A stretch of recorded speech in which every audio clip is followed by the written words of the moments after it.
Everybody look at Eve right now and keep, because that makes her so confident. All right.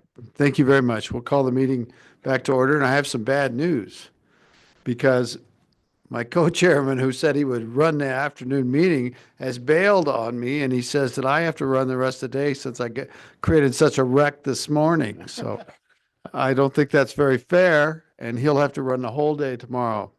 And so the next item on our agenda is 911 service disruptions on the Wind River Reservation. This is a topic that I had asked for, and it's kind of with respect to a complicated situation where some customers of CenturyLink have lost their phone service, and it's been lost for quite a while now. It's been more than 6 months, and they haven't had a remedy. And so some of them are unable to dial 911, and cell service doesn't work at their location. So I thought we'd get to the bottom of it. So I've invited lots of people to come talk about it. And the listing of people is not necessarily in any particular order, although we did have Wyoming Department of Transportation listed first, and I think they might be online. That would be Mr. Smolinski, who's been following this situation a little bit, and we might just start with him if he's available, or I think he may have a substitute. Is that right? Yes, sir. We have Amy Binning online from YDOT to discuss. Ms. Benning, are you there?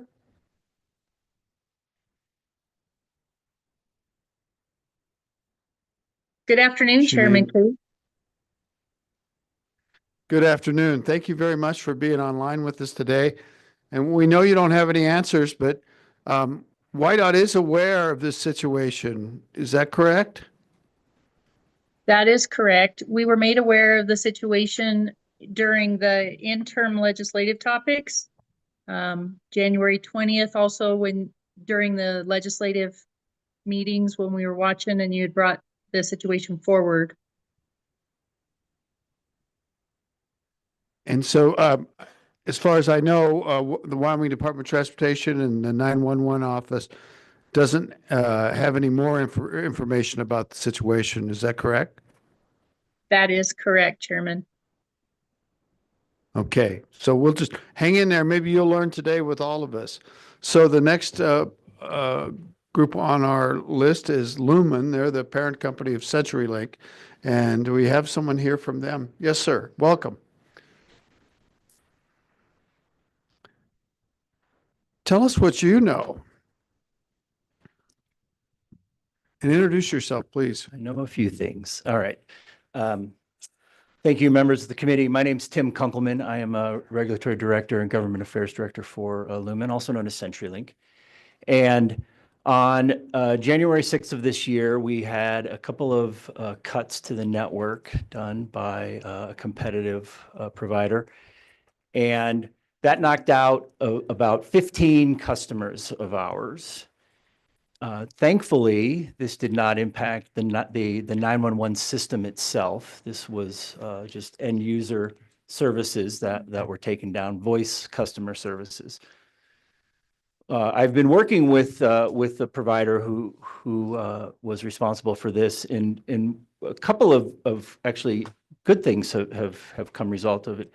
One, I learned that all of these customers, except maybe one, and it was by choice, have had internet service, fixed wireless internet service available to them. So they have been connected, and as many of you may know, if you have an internet connection, you can then have voice service either through an over-the-top VoIP type provider type of service, or you can use your cell phone and connect via Wi-Fi calling. So we've at least been able to ensure that folks have had connectivity this whole time. And what we've been working on is trying to help some of these customers just simply transition to another service provider. And the provider that is in the area has been laying fiber optics to many of these locations. I don't believe that all of the locations yet have had fiber installed at their property, at their location. But it is available to these folks. And so we've been working with them to try and either continue the fixed wireless service or actually get them fiber connection to their homes. And I do have and some of the outreach that we've done, I do have a phone number. We've made contact with some folks we've just been trading messages with, but I do actually have a number as well for others, customers to call if they've been having trouble connecting with us, to make sure that they have that phone number. And I can provide that if you'd like here. Well, thank you. I sort of have some inside knowledge on this, and I'm kind of unhappy with everybody, including your company. Sure. Let me just explain. And one of the customers, this outage affected I attend a church out on Trout Creek Road, and it affected some of the parishioners in the church. It affected one elderly lady in the church who lives at the end of North Fork Road. And Familiar with her? And she's at her location, she doesn't have good cell service, so she had nothing. And your company continued to bill both our church location and her location. And finally, you sent a disconnect notice, and these customers were never contacted. And so they've gone for months without service, receiving bills from your company, and then they received a disconnect notice saying if they didn't pay up, they would lose their service. And this lady writes you a letter every month and sends it back with your bill and said, we don't have service. The service was cut. So I shared that letter with the Public Service Commission, who we might hear from next. And so all these months had gone by and you had never reached out to her or to our church. And then lo and behold, on Tuesday, a miracle happened. Someone called her on her cell phone, and she was in a place where she could get it. And they were very nice, and they've agreed. But from January 6th to Tuesday, she had no contact other than a disconnect notice. How could that possibly happen? Yeah, I do apologize that was the case. I do not know why it took as long as it took to do that outreach. I did fail to mention that we have corrected all of those bills. We have canceled any of those notices. So that has all been rectified as well. So none of those customers should be receiving any of those bills. And they might actually get a bill. We have this sort of a archaic system where we have to go, the bill gets issued, and then we go back and we zero rate the bill. So there is a little bit of a weird timing issue, but rest assured, none of these folks are being charged for those services, and no one's being sent to any sort of collections or any of those sorts of things. So we have cleared all that up. And I do apologize though that it had taken as long as it did.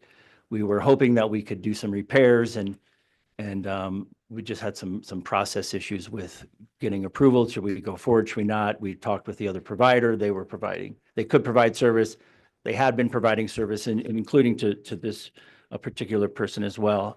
She was getting some fixed wireless internet service as well, as was the church. And I also learned that the church does have fiber right outside their property as well. So hopefully they'll be able to take advantage of that service in the future as well. But again, I do apologize for the billing confusion and issues that resulted from that, and the delay in helping to contact these folks. We have made some changes to ensure that doesn't take us long going forward. And so we also have One Call of Wyoming online. What is the normal thing that happens when telephone companies and other public utility companies interact with each other and lay lines and make improvements? And how did this happen from your point of view? Well, it's hard to say specifically. I think there were definitely many locates called in and performed. It does look like maybe there's one area where there wasn't a locate called in. We haven't found one for one particular area. There have been a number of other tickets that were called in, so it wasn't the case where none were called in. So I do want to make sure that that's clear. There could have been some confusion with where the locates were made. We believe that the locates were correct. And that maybe care wasn't taken. I haven't heard that the location painted on the ground was incorrect. But if that comes to be, we'll certainly try to review why that might have been the case. But I haven't heard that that was the issue. So I think we've got a combination of maybe just digging where there were facilities, and it's possible that they just weren't as careful. And then there was one situation where it appears that maybe there wasn't a locate made, at least not a record that we have. But happy to get that corrected if that's the case. So your facilities are in the one call database, would it Yes, be sir. fair to say? Yes, sir. And the maps are there and everything? Correct. Okay. Yes. And so, and you now think you've contacted every customer, or? I believe so, but I do want to, that's partly why I wanted to be able to announce this phone number here, just in case someone Okay. says, hey, I've never been contacted. We want to make sure that, because we did find one other customer. The reason I said it, we think it was about 15 customers, because we found one customer was on, it's sort of this digital radio system, and I'm probably explaining it wrong, but that was impacted, and we found one other location that initially we hadn't identified. But we have since put that on the list to make sure we're going to reach out to those folks too. But I do have a phone number to provide if anybody has not been contacted and needs to reach us. What's that number? So that number is 1-800-355-6336. 6336. 1-800-355-6336. Correct. And that's if you have, And if you've been out of service in the area, we have you in our system, so anybody that answers your call will know that you're part of this particular incident, and they'll know exactly what to do. okay. And then one final question. Yes, sir. Why don't you just splice those cables back together and get those people up with the service they had? Well, it was more than just a couple of spots that got damaged, so it would take a pretty good amount of work to reestablish those connections. And with the other provider providing fiber service and additionally already providing fixed internet, fixed wireless service, we felt that it would probably just be in the best interest of the customer to get better service from this other provider. Unfortunate how it came to be, but they still would probably get better service in the long run.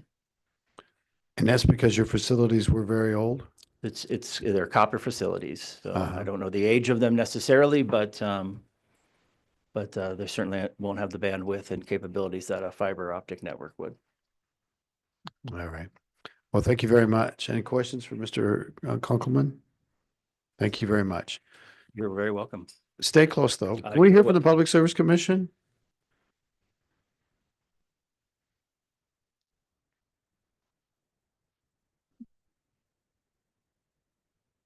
Thank you, Mr. Chairman. Thanks for making the trip. Thank you, Mr. Chairman, members of the committee. My name is Mike Robinson. I'm the chairman of the Wyoming Public Service Commission. With me today is our chief counsel, John Burbridge. Mr. Burbridge has been handling this for the commission, and so I just want to turn it over to him and let him describe what we've been doing. That'd be great. Mr. Burbridge, welcome. Thank you, Chairman Case. Members of the committee, I have been, in fact, again, my name is John Burbridge, but I have been working on this issue. As you know, Chairman Case, I first became aware of this through email correspondence that you had initiated in January. At that time, I wasn't aware that the problem had been ongoing since November, but upon receipt of the information that our office received from you, we undertook to contact Mr. Kunkelman and Lumen to see if they were aware of the problem first, and to try to see if they could address the issue to get their customers reconnected. At that same time, I contacted the governor's office and the attorney general's office that we had contacted Lumen over the situation, and we're proceeding on from there. As you know, our ability and our jurisdiction over CenturyLink Lumen at this time is very limited, as they have been deemed competitive. And so we don't really have much enforcement ability from our office to address quality of service issues. But despite that, we do have a good working relationship with Lumen when these issues do arise. And we do have quality of service issues that arise frequently and have had reasonably good success in getting those resolved through the cooperation of the conversations that Mr. Kunkelman and I have. I'm also coordinate and work with the one call situation,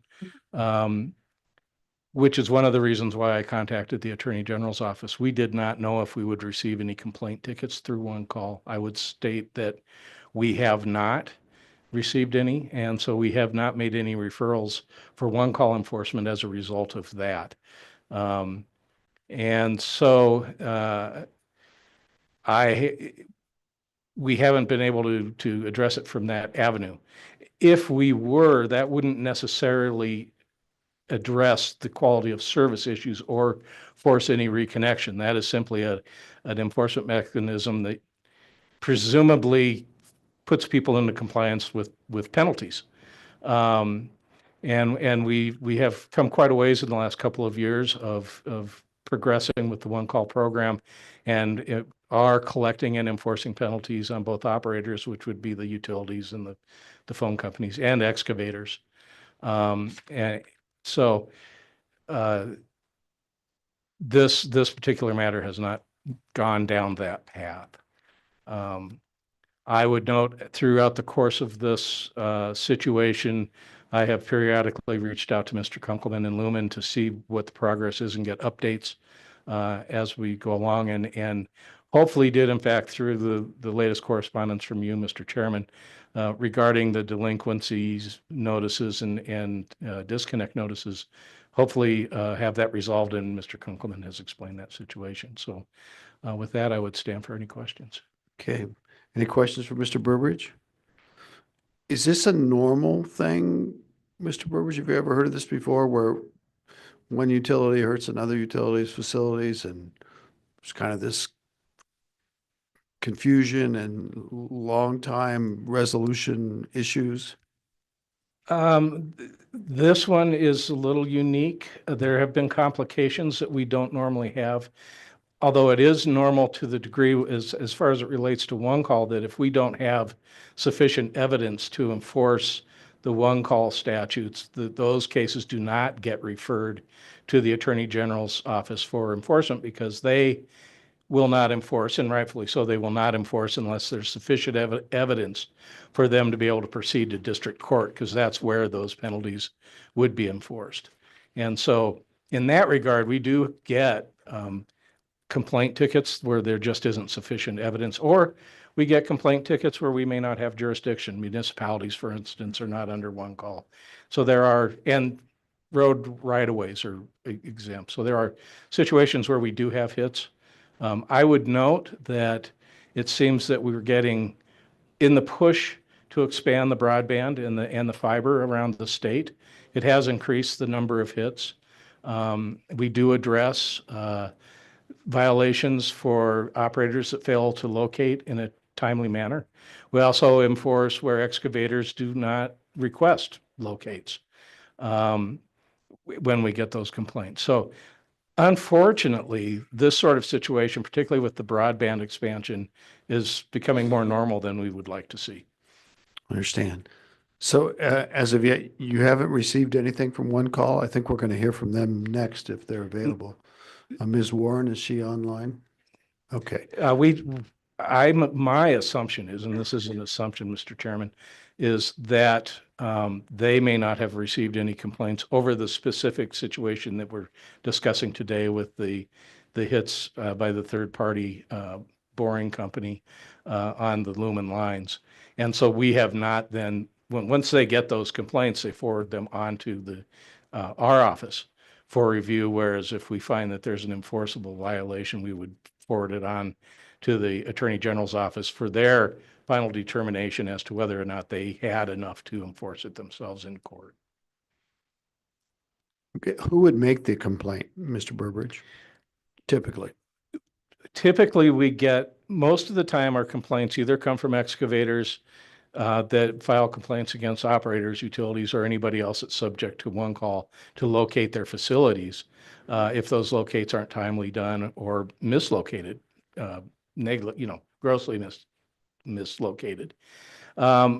I would say that more complaints come from the utilities against excavators who fail to request a ticket to have a locate done prior to digging or boring. And then following closely behind that would be situations where you do have a locate and the excavator is engaging in their whatever they're digging for, boring, putting in fence posts, whatever the case may be, and they don't carefully dig. They'll fail to hand dig first to locate the utilities that have been located, and end up hitting something with, let's say, a backhoe or a stake or a auger.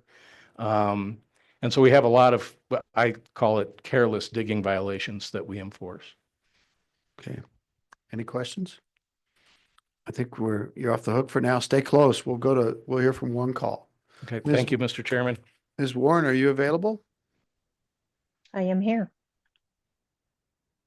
How are you today? I'm good. Thank you for having me. Were you able to hear what transcribed so far? I have been listening, yes. Okay. Your thoughts on the situation? I would have to concur with Mr. Burbridge's assumption when it comes to the complaints. We here at One Call have not received any complaints within our system to this specific situation, as well as his description of how the process works. He's spot on. Okay. Did you receive locate requests with regards to the activity on the reservation? And tell me about the requests you received and how that worked. So if I may just back up a couple of days. Sure. This was first brought to my attention by you with regard to the problems and the outages that had occurred out there.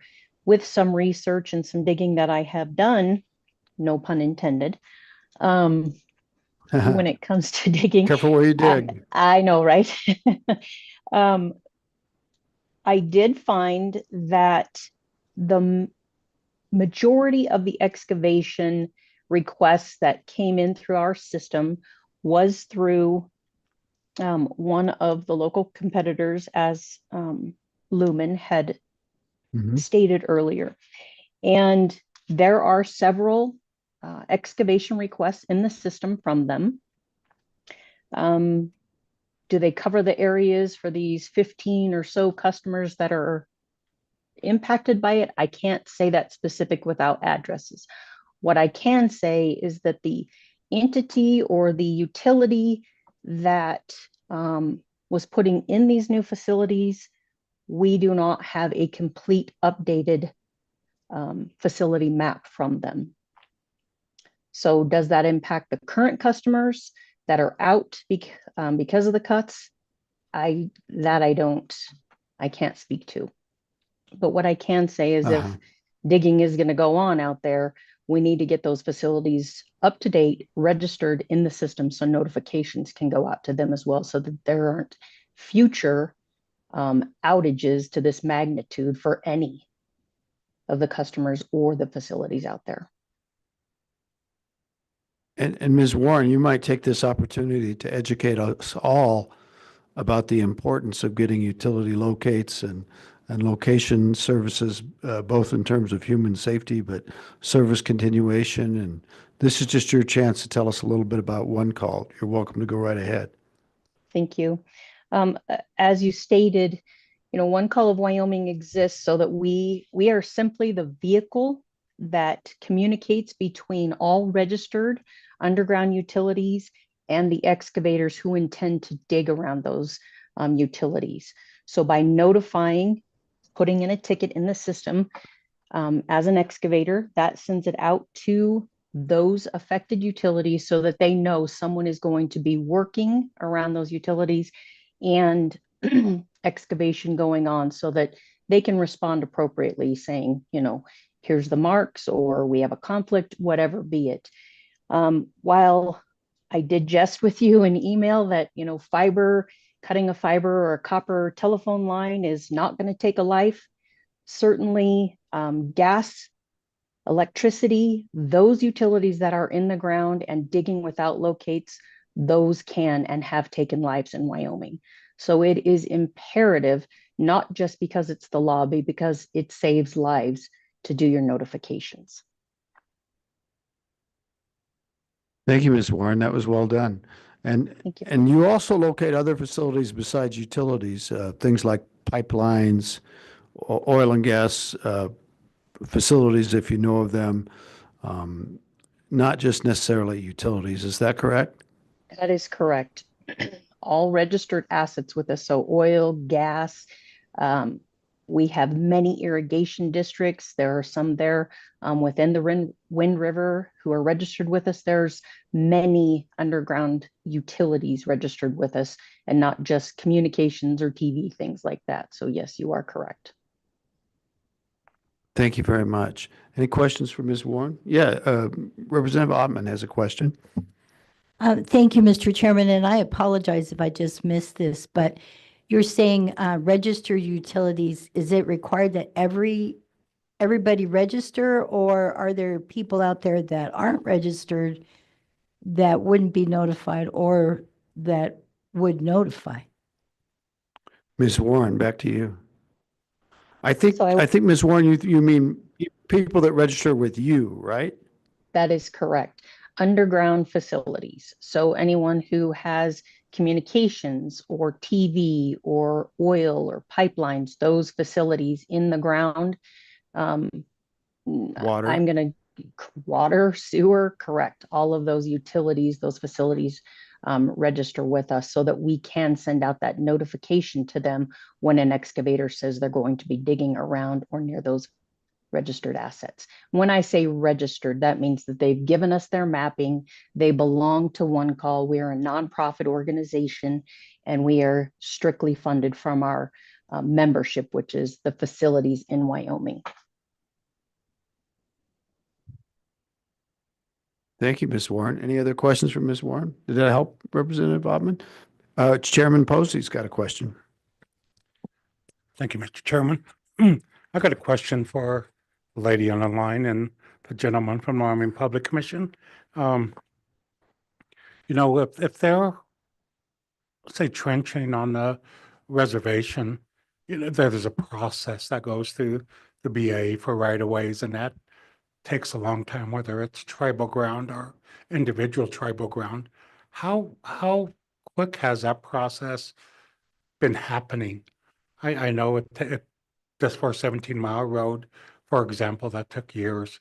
And I know trenching and service disruption kind of goes hand in hand sometimes. But has that process been improved over the years in terms of getting right-of-ways? So these guys aren't giving right-of-ways, but they are clearing the right-of-ways. What is a better way to say it? This isn't like the BIA that grants the right-of-way. Yes. Or you have to get a right-of-way from a private owner. Instead of giving right-of-ways, these people will mark where the excavation's going. Yes. And where the competing utilities are, and they will make sure that there's no interference. And they can do that relatively quickly. And Ms. Warren, I think you do it within 3 days, maybe longer for most locates. So it's just a matter of days, or even there are emergency locates that can happen faster. And Mr. Burbidge, you might want to add something to that. Am I on the right track? Mr. Chairman, I believe you are, and you're right. We do not grant the right-of-ways, and I may have misspoke about whether or not we have jurisdiction for enforcing One Call in right-of-ways. There is a kind of a related exception, in the One Call law, but I seem to recall that we do have locates and we do enforce and address hits that, for instance, if YDOT is working next to the interstate and they happen to hit something or don't have a locate. But so I'd have to get back to you on the specific exemptions. For instance, agriculture, if you're plowing a field, there's not requirements for locates in agricultural situations. That I'm sure of. And, but, yeah, we don't grant these right of ways. And as far as the process goes there and the length of time for that, I don't have the knowledge to answer that. Let's see, Ms. Warren, how long does it take to get a locate from start to end? So um, in the state of Wyoming, we have a 2 full business day response time. And when I say we, I'm really speaking to the utility owners. The utility owners are responsible for locating all of their own requests that excavators put in. Again, we're simply the vehicle that makes that communication happen between excavation and underground facilities. But it is 2 full business days for locates to be completed. So you see, that's pretty quick, really, really, when you think about it. Anything to add, Mr. Burbidge? Yes, Mr. Chairman. Also, there is a period of time where an excavator has to actually perform the work after they'll put in a ticket, the start date that they expect to excavate. And I think that the period, and Jan can correct me if I'm wrong, is about 2 weeks. If they don't do their work within that period of time, they have to file then for another locate. Those locates expire. There's also the ability for the utility or the operator, if they can't get that done in 2 days, they contact the excavator and they're supposed to contact them so that they know that the excavator understands that there might be a little delay there. But that takes a little cooperation between both parties. Anything to add, Ms. Warren? I think we'll go to Wind River Internet next. You guys want to come on up and tell us about your work? Welcome. Got the big guy coming up too.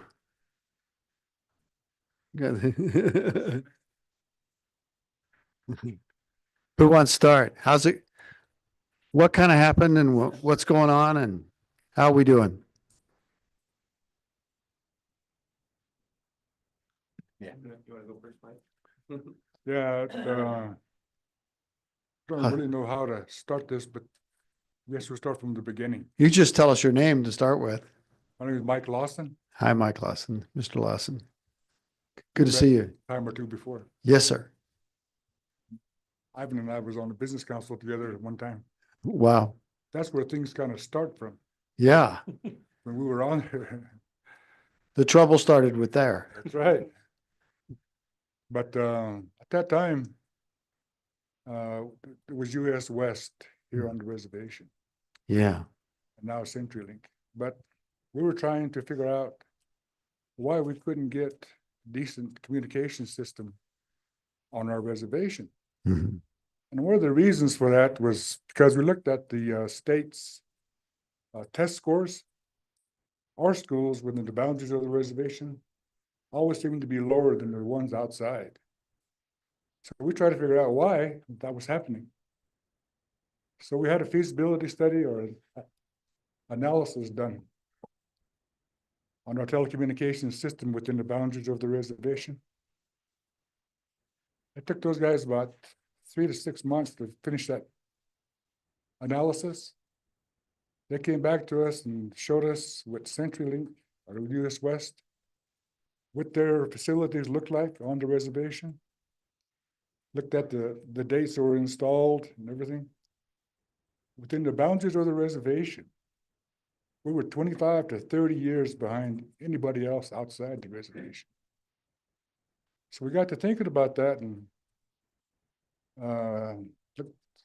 had in the back of our mind why our students weren't testing as good as anybody else. Maybe it was the lack of knowledge.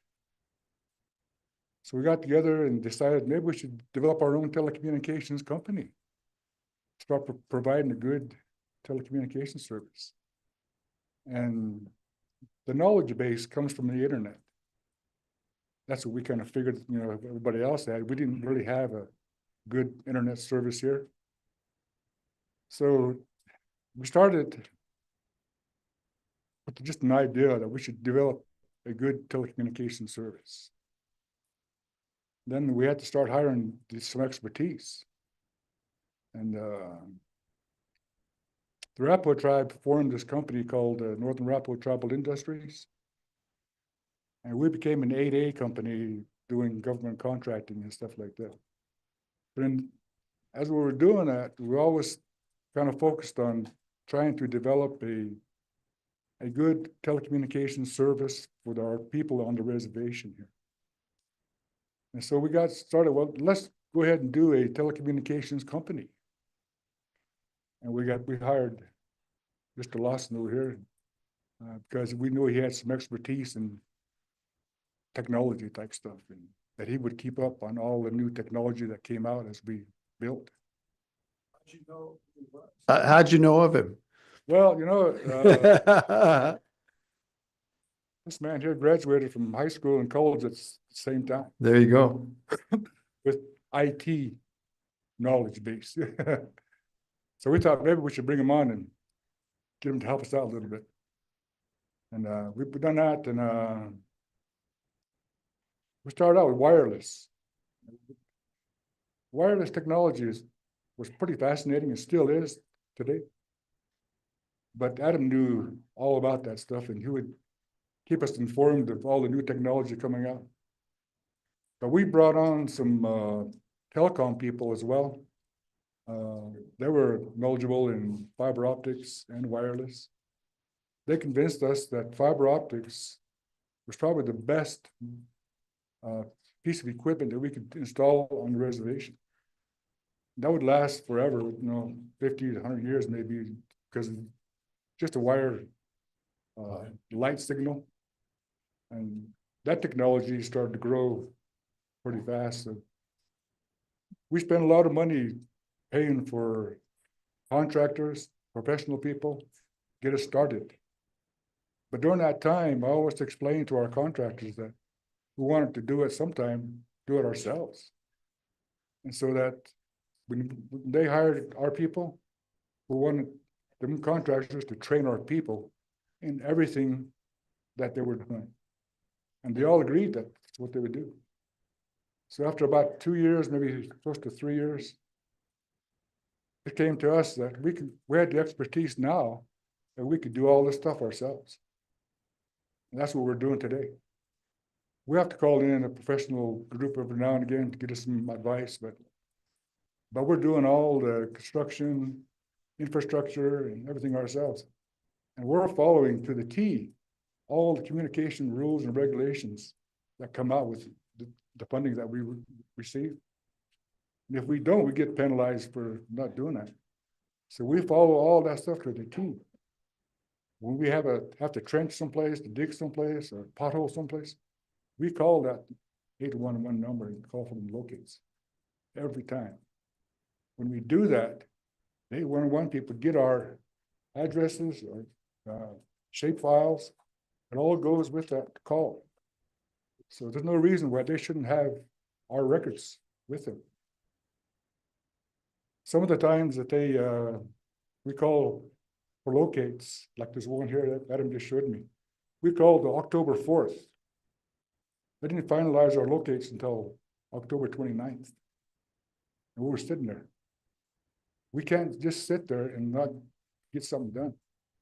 So we had to wait for that. So we had to jump around here and there to do other jobs. Who didn't do the locate? Was that CenturyLink? Well, that was 811, wasn't it? Yeah, 811. It was CenturyLink, but they hire the contract out to, was it UCI, USLC, I believe. Yeah, so they have a subcontractor that does the locates. Right. So you requested a locate on October 4th and you didn't receive it till October 29th. And Correct. did the company contact you and tell you that they were delayed or anything like that? How has that communication between those guys and Yeah, us? so there's a log inside of the Yeah, 811. that can you shows- point that at grab that microphone, and point it towards you a little bit. Yeah, so there is a log online and you can see the communication. So we were contacted. They asked to meet with our crew. Tim can kind of speak about the issues we've been having Sure. here, because there are some unique circumstances that are happening. Love to hear it. Hello, everybody. Tim O'Neill.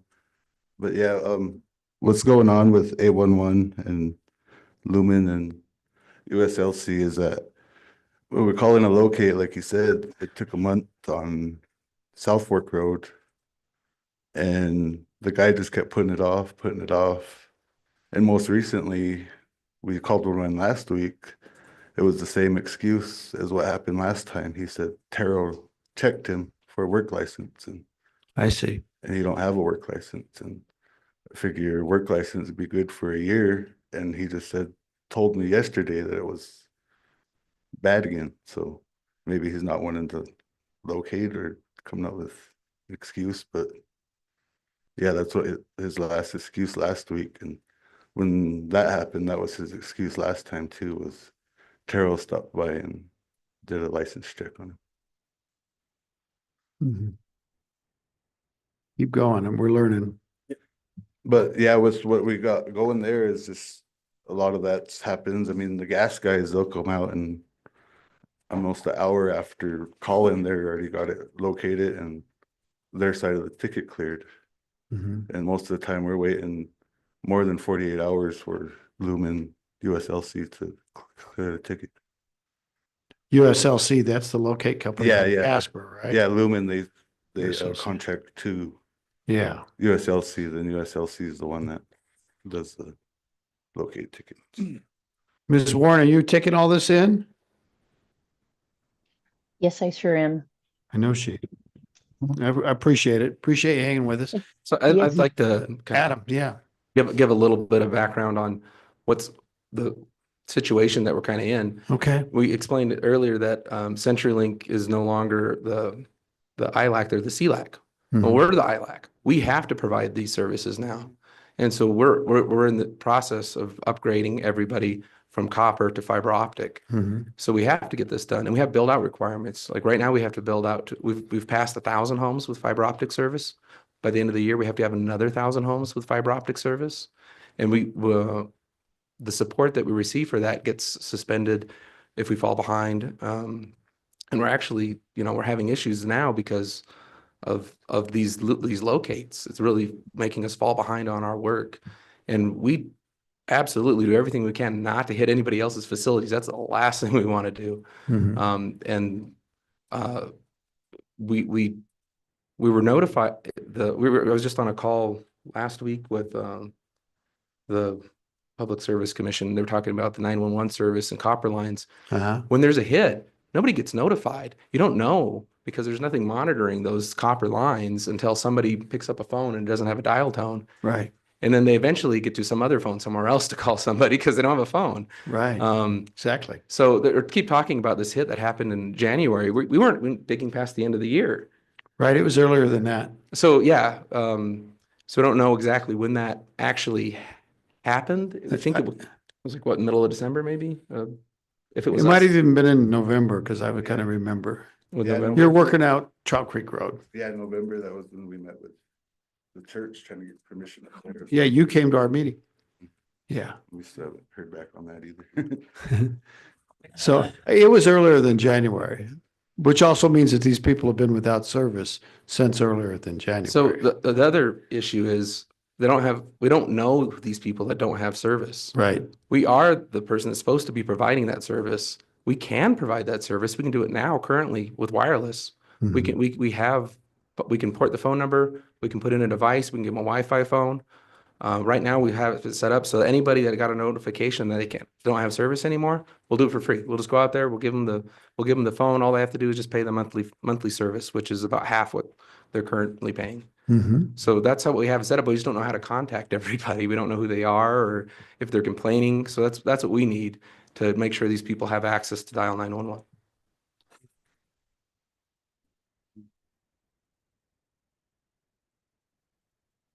He's getting coached, probably in a good way. There was an instance that had happened that I want to add him to. Oh, Yeah, please, go ahead. I just want to explain we're not perfect and we have had instances where things were located and Right. we hit facilities. We have paid those. We got billed for them. We have $34,000 that we've paid in repairs where we were at fault. All this stuff this past year, we've never been invoiced or notified. Usually what happens is you call it in, it gets located. Everything hopefully goes perfect and nobody's service isn't disrupted, no hits. But if there is one, usually the provider has to fix it and they bill the whoever fault it was. And we would pay that if we had to, if that was the case. But so far that hasn't been notified or the case that we've been aware of. So Lumen or CenturyLink, they've never said, hey, you did this, you owe us this amount of money? Yeah, Or fix our facility for us? They say that we didn't call the locates, but we have a book full of the locates. So Uh-huh. Just blame it. I think from our crew's standpoint, I mean, the infrastructure is just really old. There's a lot of lines that are run parallel to each other. Some are current, some are not. So they've like replaced infrastructure with other infrastructure, but it's parallel and it might be in a slightly different spot, and then they locate the wrong one. Sure. So we're not aware that it's that one, or it's a lot of times it's a boring crossing where we're going under like a driveway and you can't see it. So we don't even know it's been cut. So that's like the January instance. It was probably it may have been a bore and we don't know that it was ever cut. When you're trenching, do you know it's cut usually? It depends. If it's a trench, not necessarily if it's a plow. The plow just puts it Cut- directly in. Right, so a Yeah. plow, you could cut right through it and nobody would know. Yeah. Okay, Use a little. probably- Go ahead. Use that microphone. That's why Mrs. Warren, she's taking all this in. Yeah. If we're plowing or trenching, if we hit a copper line, usually it'll come out of the ditch. Right, pops up, but not always probably. But sometimes, we don't have to call locates because some of the lines are hanging on a fence post, Yep. barbed wire fence, CenturyLink lines. So just drive along the roads, you can see them. Right out here. Don't have to call for locates on them. But there could be other stuff in there, right? Aren't you really supposed to call for locates no matter We where you call for dig? locates all the time. Yeah. Mr. Chairman, So how about Chairman- you? I know our company does what they're supposed to. Sure. They play by the rules, but locates are called. We've got dilapidated infrastructure from CenturyLink. They don't even know where their infrastructure is at. And that's the problem here. Above all, that's the problem. We've got telephone junction boxes down here at Great Plains Road turning into Winterberg Family Care Services there. Junction box. Got ran over. Paper bag, plastic bag wrapped around it with duct tape. That's the type of stuff that's going on out here.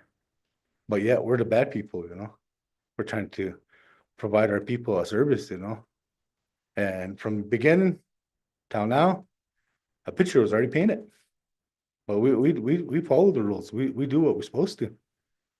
And we're trying to provide services to our people. We stalled out over here on Chalk Creek Road because we can't go across a certain section of land.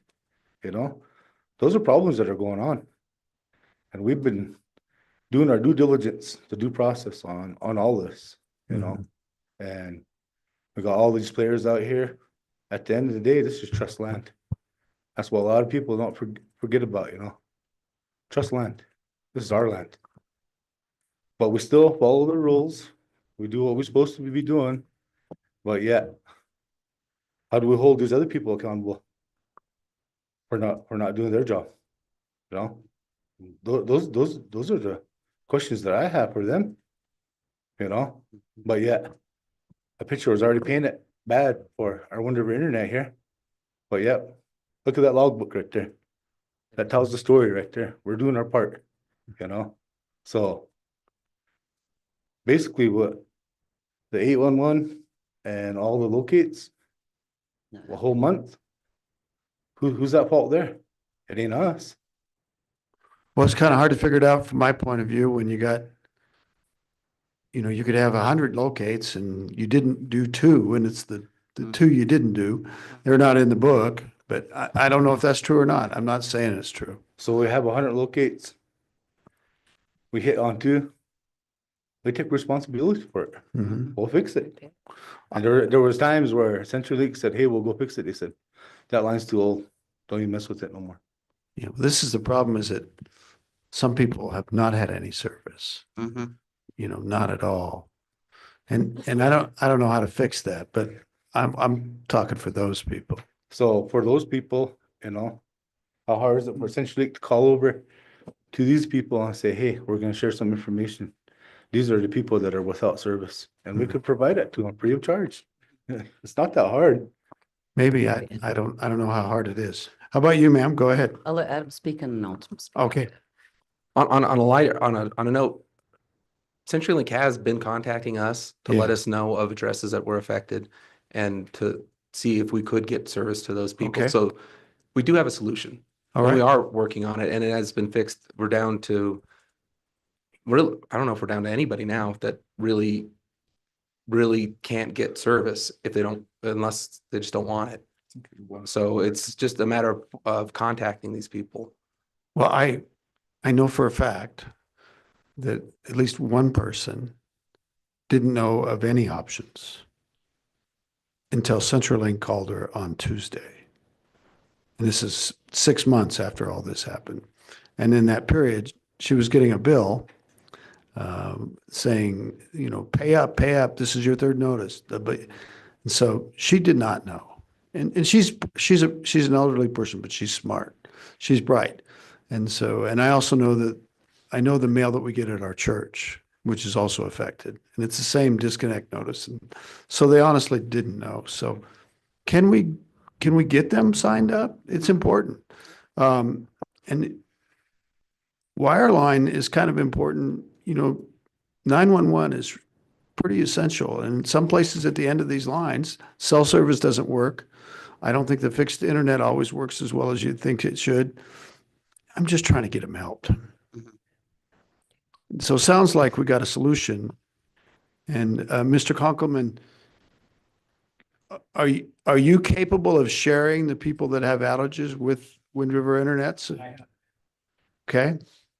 And who will contact who then? You think you've already contacted everybody, right, Adam? Pretty much? Oh, yes, ma'am. You want to add? Yeah, I wanted to add. So one of the things that I had heard today was that from Mr. O'Neill was that is it the company that you're working with does not want to pay the business license out here for our For the Terra license? for the Terra license. For the locates? Yes.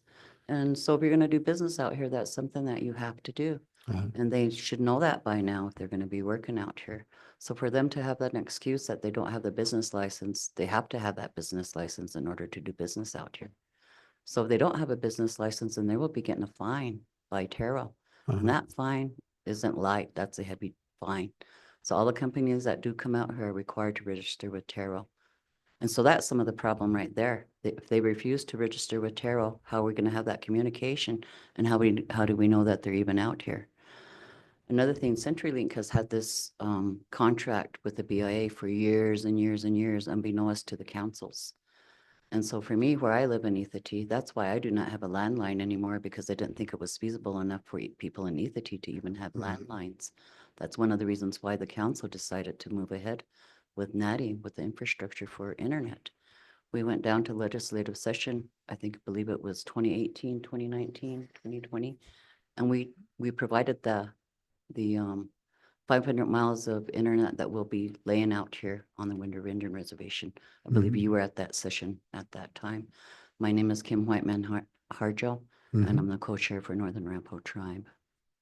So these are some of the issues that we face out here, not only with this company, but with a lot of other companies that come and want to do business out here. They want to do their business, but they do not want to pay the fees that they need to pay here. And this is our government that we have out here. We deserve to have that respect, and so do our workers.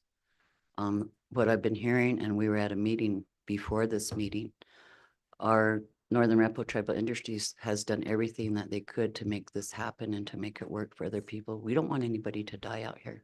We don't want anybody to not have service to their home. That's something. So we need a lot of cooperation in the things that we do. And to me, coming into this session today and hearing what I heard, like what Chairman Grossbeck had said, I agree with him. This picture has already been set to where we're the bad guys and we're not following the rules, but we always follow the rules. And we make sure we have that documentation since we've been faced with that before. So I wanted to mention that, and that if you're not registered with us, you need to get registered. Thank you. Ms. Warren, are you still online? I am. Are you aware of this requirement for people performing location services to have a business license on the reservation?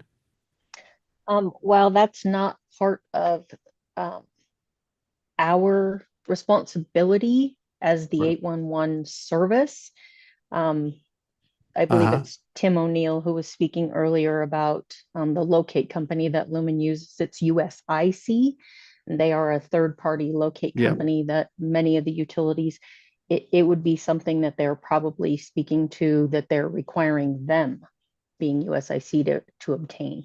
We don't physically do any business Mhm. as far as any of the utilities or the reservation or anywhere else. But Ms. Warren, as members of One Call, utilities commit to locate their facilities, right? When requested? That is correct, Chairman. Yeah, so I'm just trying to figure out how that breaks down. And if your contractor says well, they don't want to get a business license, that doesn't seem to change the need of the owner of the facilities to mark their facilities somehow. Wouldn't you agree with that? I'm not trying to put words in your mouth. I'm just trying to, trying to get this to a resolution where everybody's on the same page. No, But the utility would still be. go ahead. I'm sorry, Ms. Warren, I didn't mean to talk over you. You go ahead.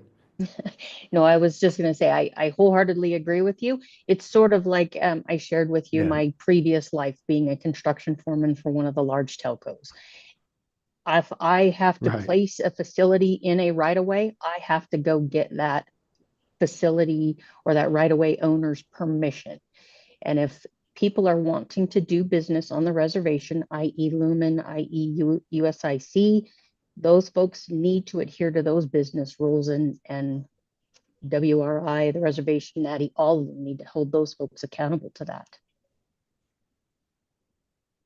And the bottom line is, if utilities don't work together to mark their facilities, we're in trouble. And it's not just utilities. It's fuel lines. It's lots and lots of things. So I'm hoping maybe we could get a commitment out of everybody that maybe the one call system is important, not hide behind, I'm not saying that, not look for excuses, try to find a way to make it work. And if I could get that commitment, you got it from me. I think we got it from the Public Service Commission and other people that this has to work or we can't build new facilities.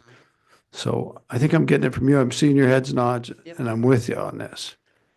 Mr. Chairman, I especially appreciate you coming and talking about this. Thanks. If there's anything you want to add, go right ahead.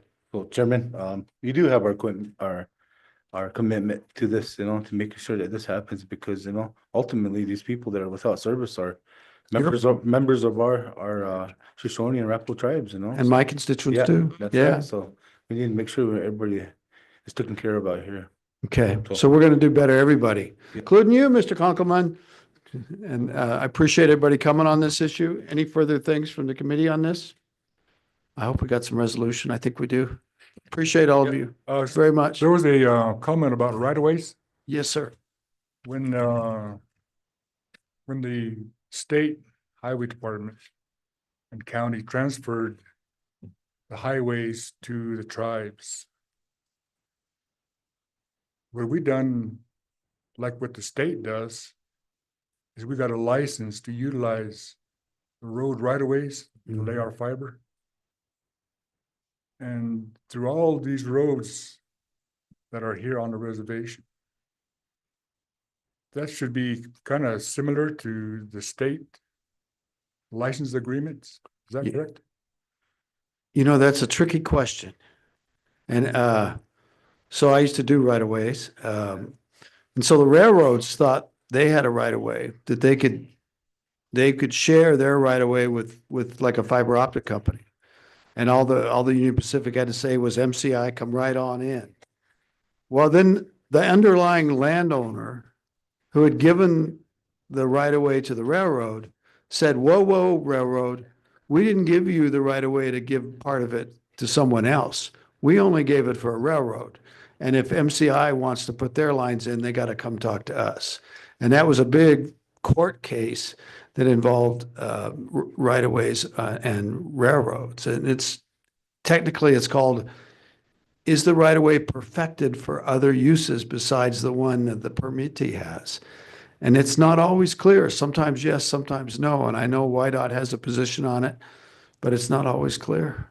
Well, it's not very clear to us either, because we do have a license Yeah, along the road right of ways, yeah, but it only goes up to like, I think Coolidge Canal. But we have a situation up here where your church is at. yeah. There's a section there that the church won't give us a right of way through. I think they want to give you right away. They just haven't been contacted. And it's coming from the Casper folks. I really do think they want to, and I can help make that happen. Well, if we can't do that, because both sides of that right of way, there's people waiting for internet. Yeah, And I'm we can't sure, give it to them unless we get that across there. I'm sure the church would love to work with you. Then we have an issue with the BIA's process too. We're trying to get that cleared up. I can't fix that. That guy right there can fix it. He'll fix that. Mr. Chairman? Yeah. I think, some of these right of ways regarding the roads here on the reservation, there's tribal roads and there's county roads and there's state roads. My understanding that some of those right of ways that the state obtained years ago were perpetual right of ways, but the course of those roads have changed over time. Like I hear by the Mormon church, that, went around this way with the old Wind River Highway. So I don't know how that discussions was on the main drag now that bypassed those, but it's probably a good research thing for. I know some of those right of ways were used on 17 Mile for electric poles and stuff. They utilized those same right of ways, but I think those were BIA roads. I think that maybe at the time those were state roads. That was still a state road, 17 Mile. There were state roads then. Yeah, I think at the time was still state road, so just FYI. Well, we looked at the document. Patrick, would you use the mic? There you go. Looked at that document just the other day, where the state transferred all the road, highways, right of ways to the tribal road department, or to both tribes. So they have that right of way now. The tribes do.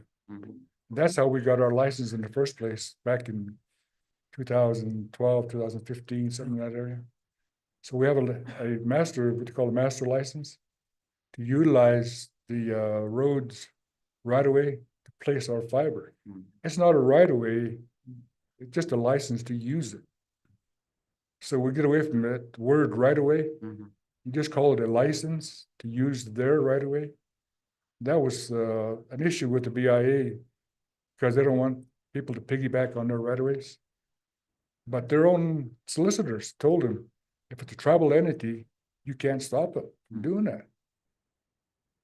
And local BIA people just don't quite get what their attorneys are telling them, So we have to kind of educate some of that to them as well too. So I think that pertains, Mr. Chairman, I think that pertains to 17 Mile and Rendezvous Road. I'm not too sure when those were actually transferred, or if they was. You still have Highway Patrol still patrolling those roads. And they probably need permission if it's actually tribal roads. So those questions probably need to be asked and confirmed in terms of those transfers. I was there when they was negotiating it, and I know that they did. That we do all the maintenance on those roads, but it might be something to follow up on. Yeah. So definitely thank you all for coming. And with regards to the church here, it's owned by the Episcopal Diocese of Wyoming, and they're headquartered in Casper. So they actually own the property, but I could sure help you. I'm sure we can get to the right person and get that done. Yeah. We can follow up. Okay. Well, thanks so much for coming. Thank you. Appreciate it.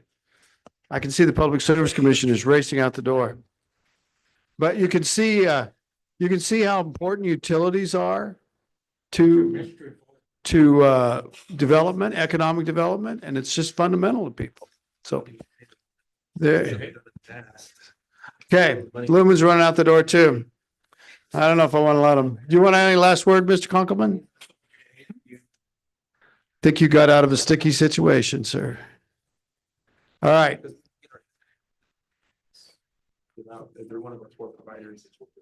All right, let's move on to our next topic.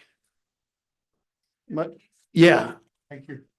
Yeah, let's, we definitely take public comment at this point. Thank you. Anybody want to give public comment? Are you coming up, Carolyn?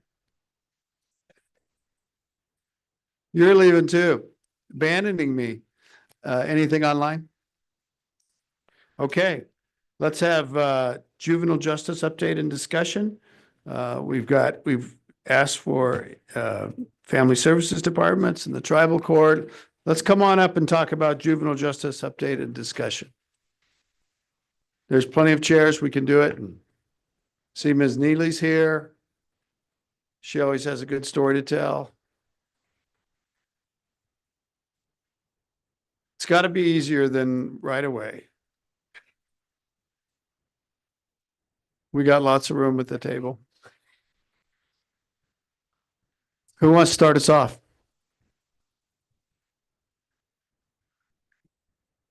Welcome.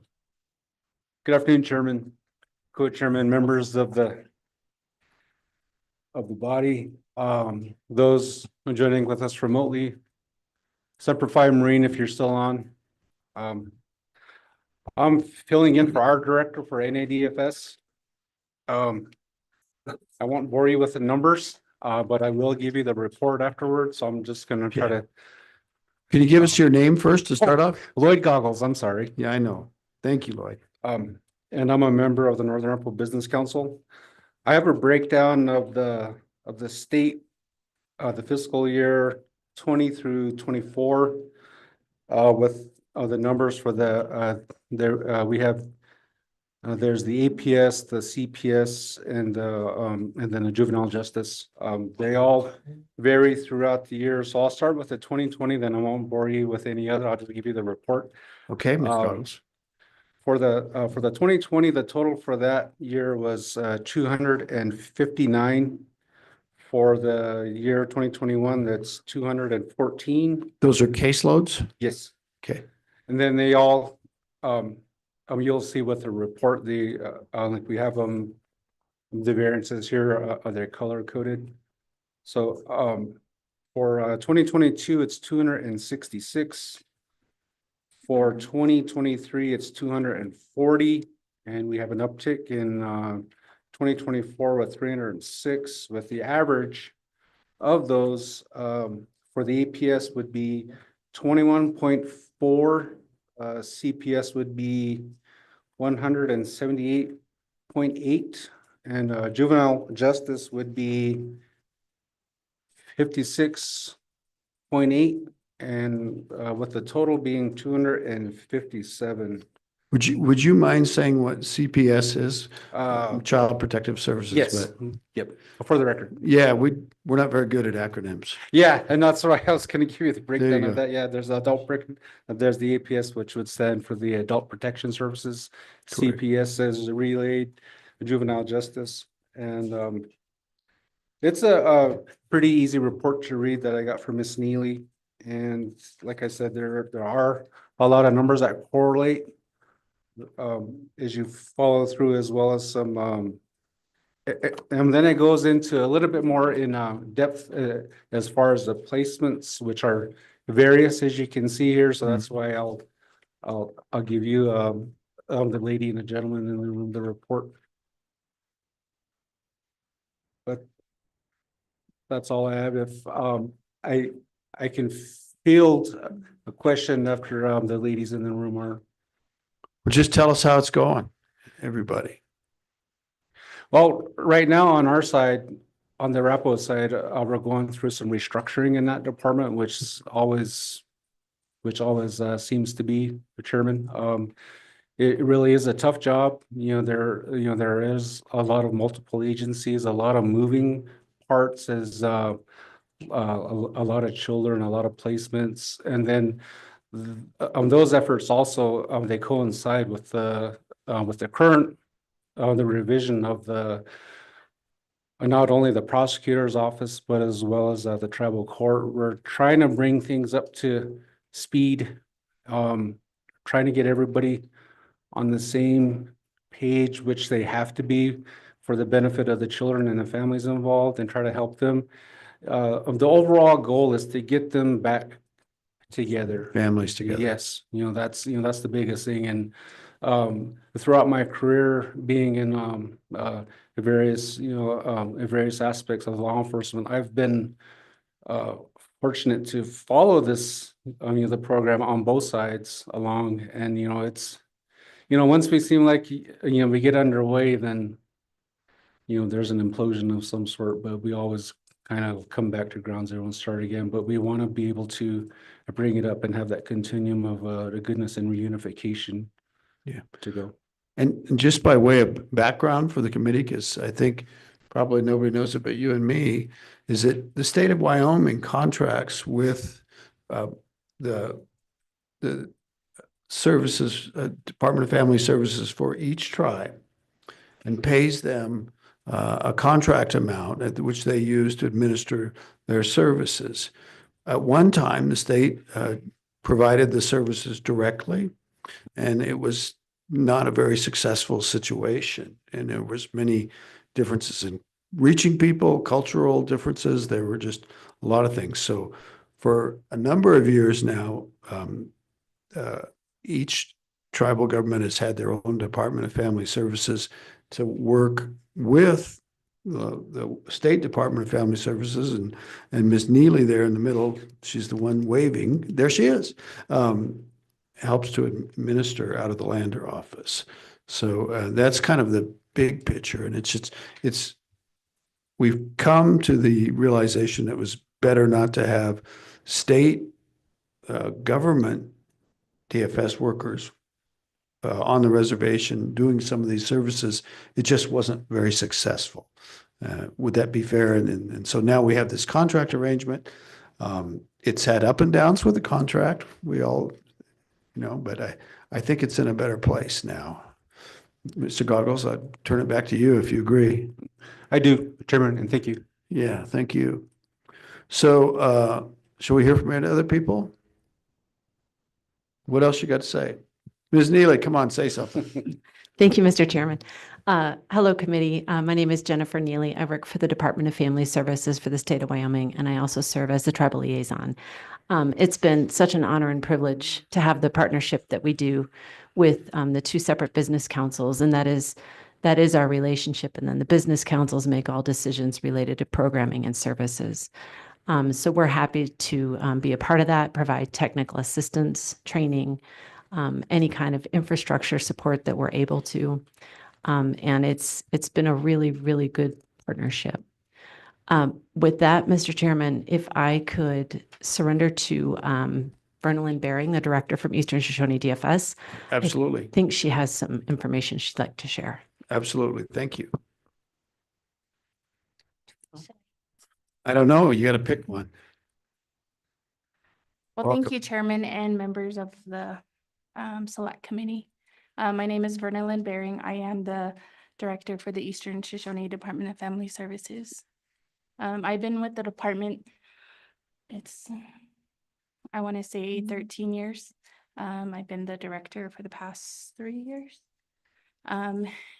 So when I took the position, there was some, I guess, tasks that were put on my table of these are the things we would like you to accomplish. So one of those were if you could turn off, Jen, would you turn off your mic? There you go. One of those tasks were the implementation of the Title IV-E. And I can say that it has been a steep learning curve, tremendous learning curve.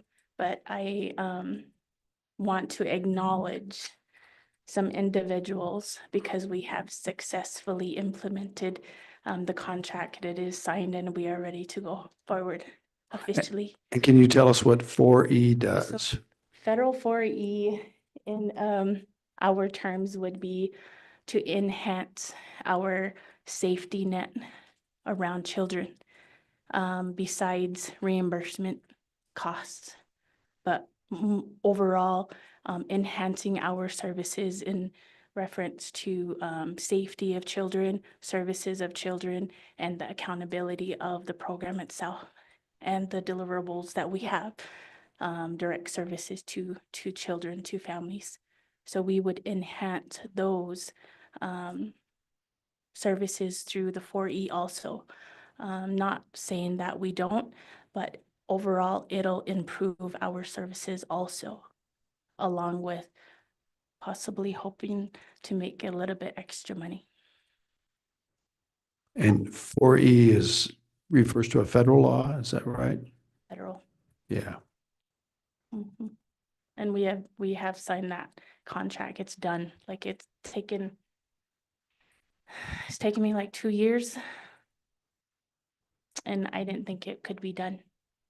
It has not been done by either tribe. That's congratulations to you. Yeah. Yeah, It's huge. and I really appreciate that because I want to recognize some individuals Go that right have ahead. helped me get to this mark. Mr. Perry Riggs, he worked alongside of this team, and he's out of the Rosette law firm for the Shoshone tribe. Stacy Dunley, she's a 4E specialist. Rosita Allen, she's a huge helpful person in this. Maria Vasquez, she sat there through every single meeting we had and took remarkable notes. She rearranged, all of our ideas, notes, and put them on computer. And so I want to also thank Sarah Sarelson.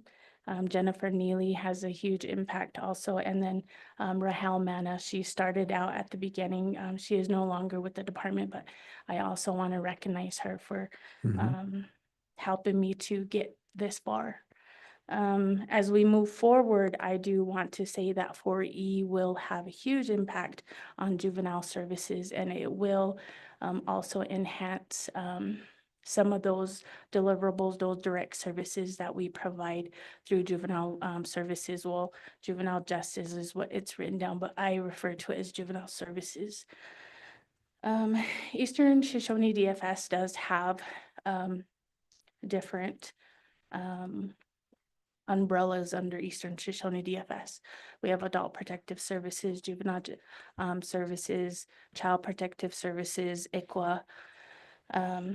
I don't think we know what ICWA is. I don't think so either. It's Indian Child Welfare. Indian Child Welfare Act, yes. Yeah. And it drives placement of children, making sure that Native children are placed with Native families.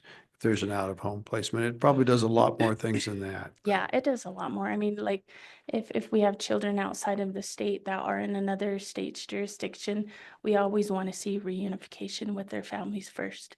If that is not feasible and we don't make that, we don't get that accomplished, then we look at alternative placement. But through the ICWA process, it tracks and supervises those cases for our tribe or for any tribe. Thank you. You're welcome. So I do want to say that those services under Eastern Shoshone DFS that I had just mentioned, I know that juvenile services was brought to attention here. And I've been thinking about child abuse and neglect.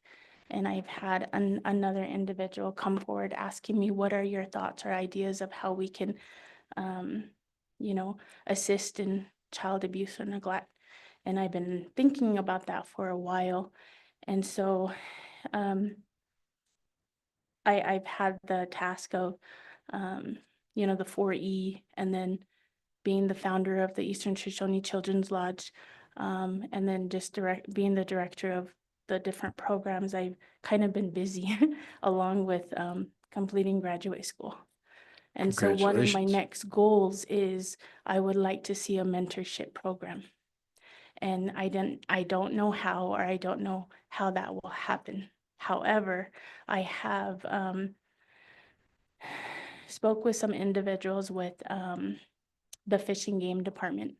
I'm actually today I had made one referral over to an individual through Fish and Game who, you know, is active with taking youth fishing or fly fishing or to the Buffalo Ranch or, you know, those kinds of activities. So it's almost like a trial run for me to see how this is going to work out for this young boy.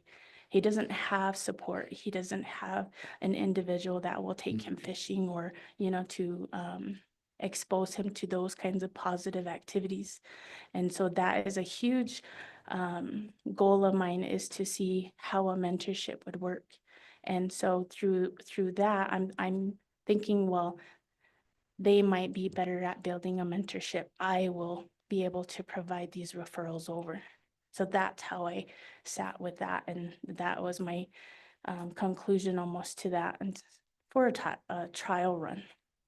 So with the juvenile services, there's also, you know, cultural activities and the counseling services. I do appreciate the Doyanatsu program, which is also was known as the Eastern Shoshone Recovery Program. Mm-hmm. They have a youth program there that we rely on also. I like the idea that implementing cultural activities and those sorts of agendas for services is going to be helpful to juvenile services also. I do want to recognize and introduce my juvenile services probation officer, and her name is Lindsay Harris. Hi. We talked about education this morning. She did graduate, and she does have a bachelor's degree in criminal justice. She is new to Eastern Shoshone DFS, as she's learning also, and together I think that as we move forward, I really am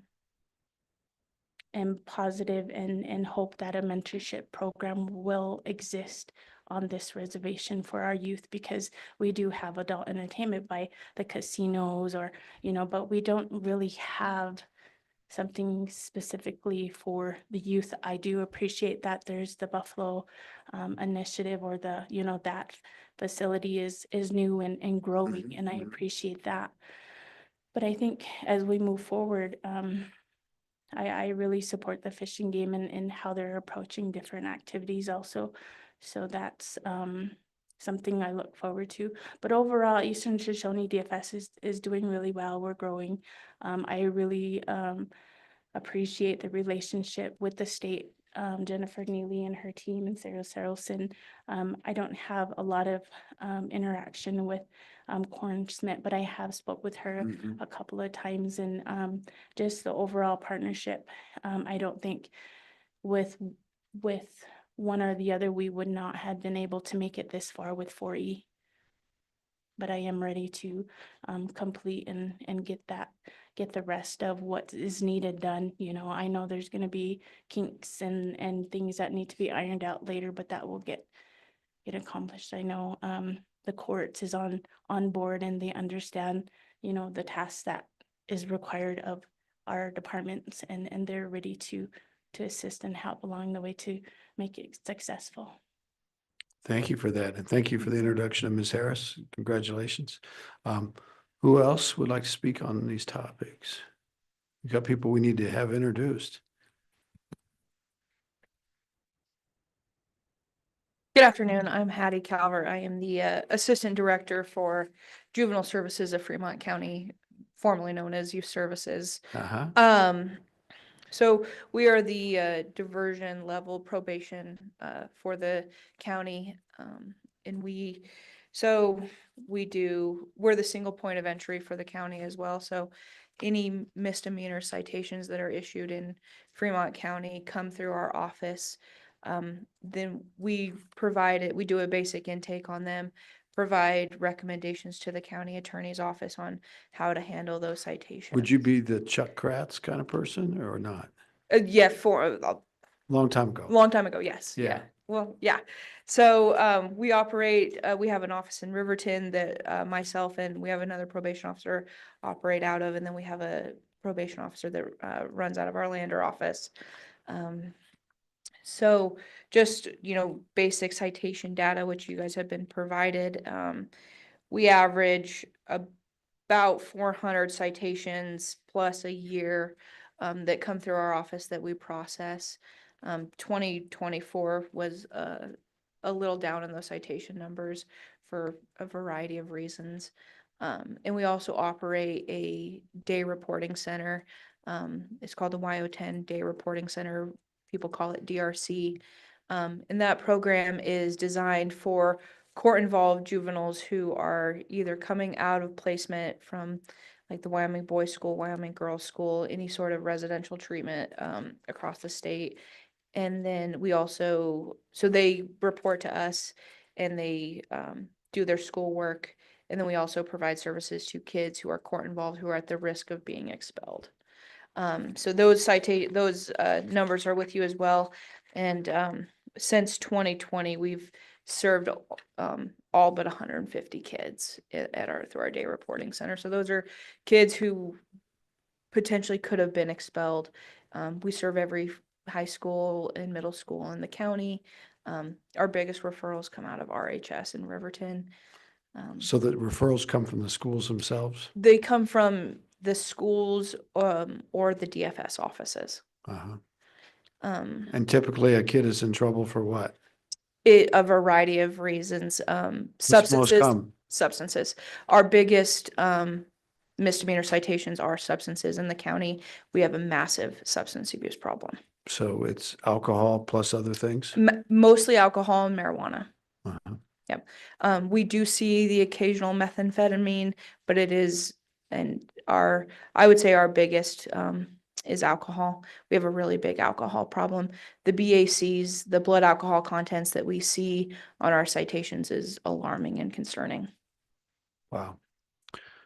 And then So then we make referrals. So we do a ton of referrals for substance abuse evaluations. We work with, we had the Juvenile Treatment Court, which is also a county agency. We work with Doyanatsu, and we work with White Buffalo for those. And we make a ton of referrals for mental health evaluations, for counseling, all of those kinds of things. So you would get all the referrals, native and non-native? Correct, yes. From all schools or just schools off the reservation? We would take anybody.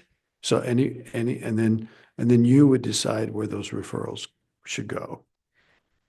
No, okay, so no, Help me we with do that. not, so we only take county citations. We do involve ourselves in the Wind River Tribal Court as well. We do attend tribal court hearings for kids who we currently have on supervision. We work with both NADFS and Eastern Shoshone DFS in resolving some of those cases.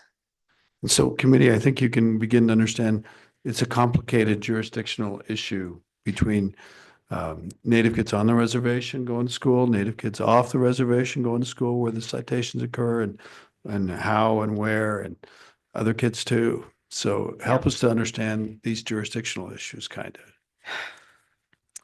Well, the jurisdictional issues lie in that they're separate jurisdictions, but we're talking about the same juveniles. Right. There is a boundary, but we're still talking about the same kids. We're still talking about a kid who might have 3 MUIs in the county, but just MUIs? starting minor under the influence. Those are alcohol citations.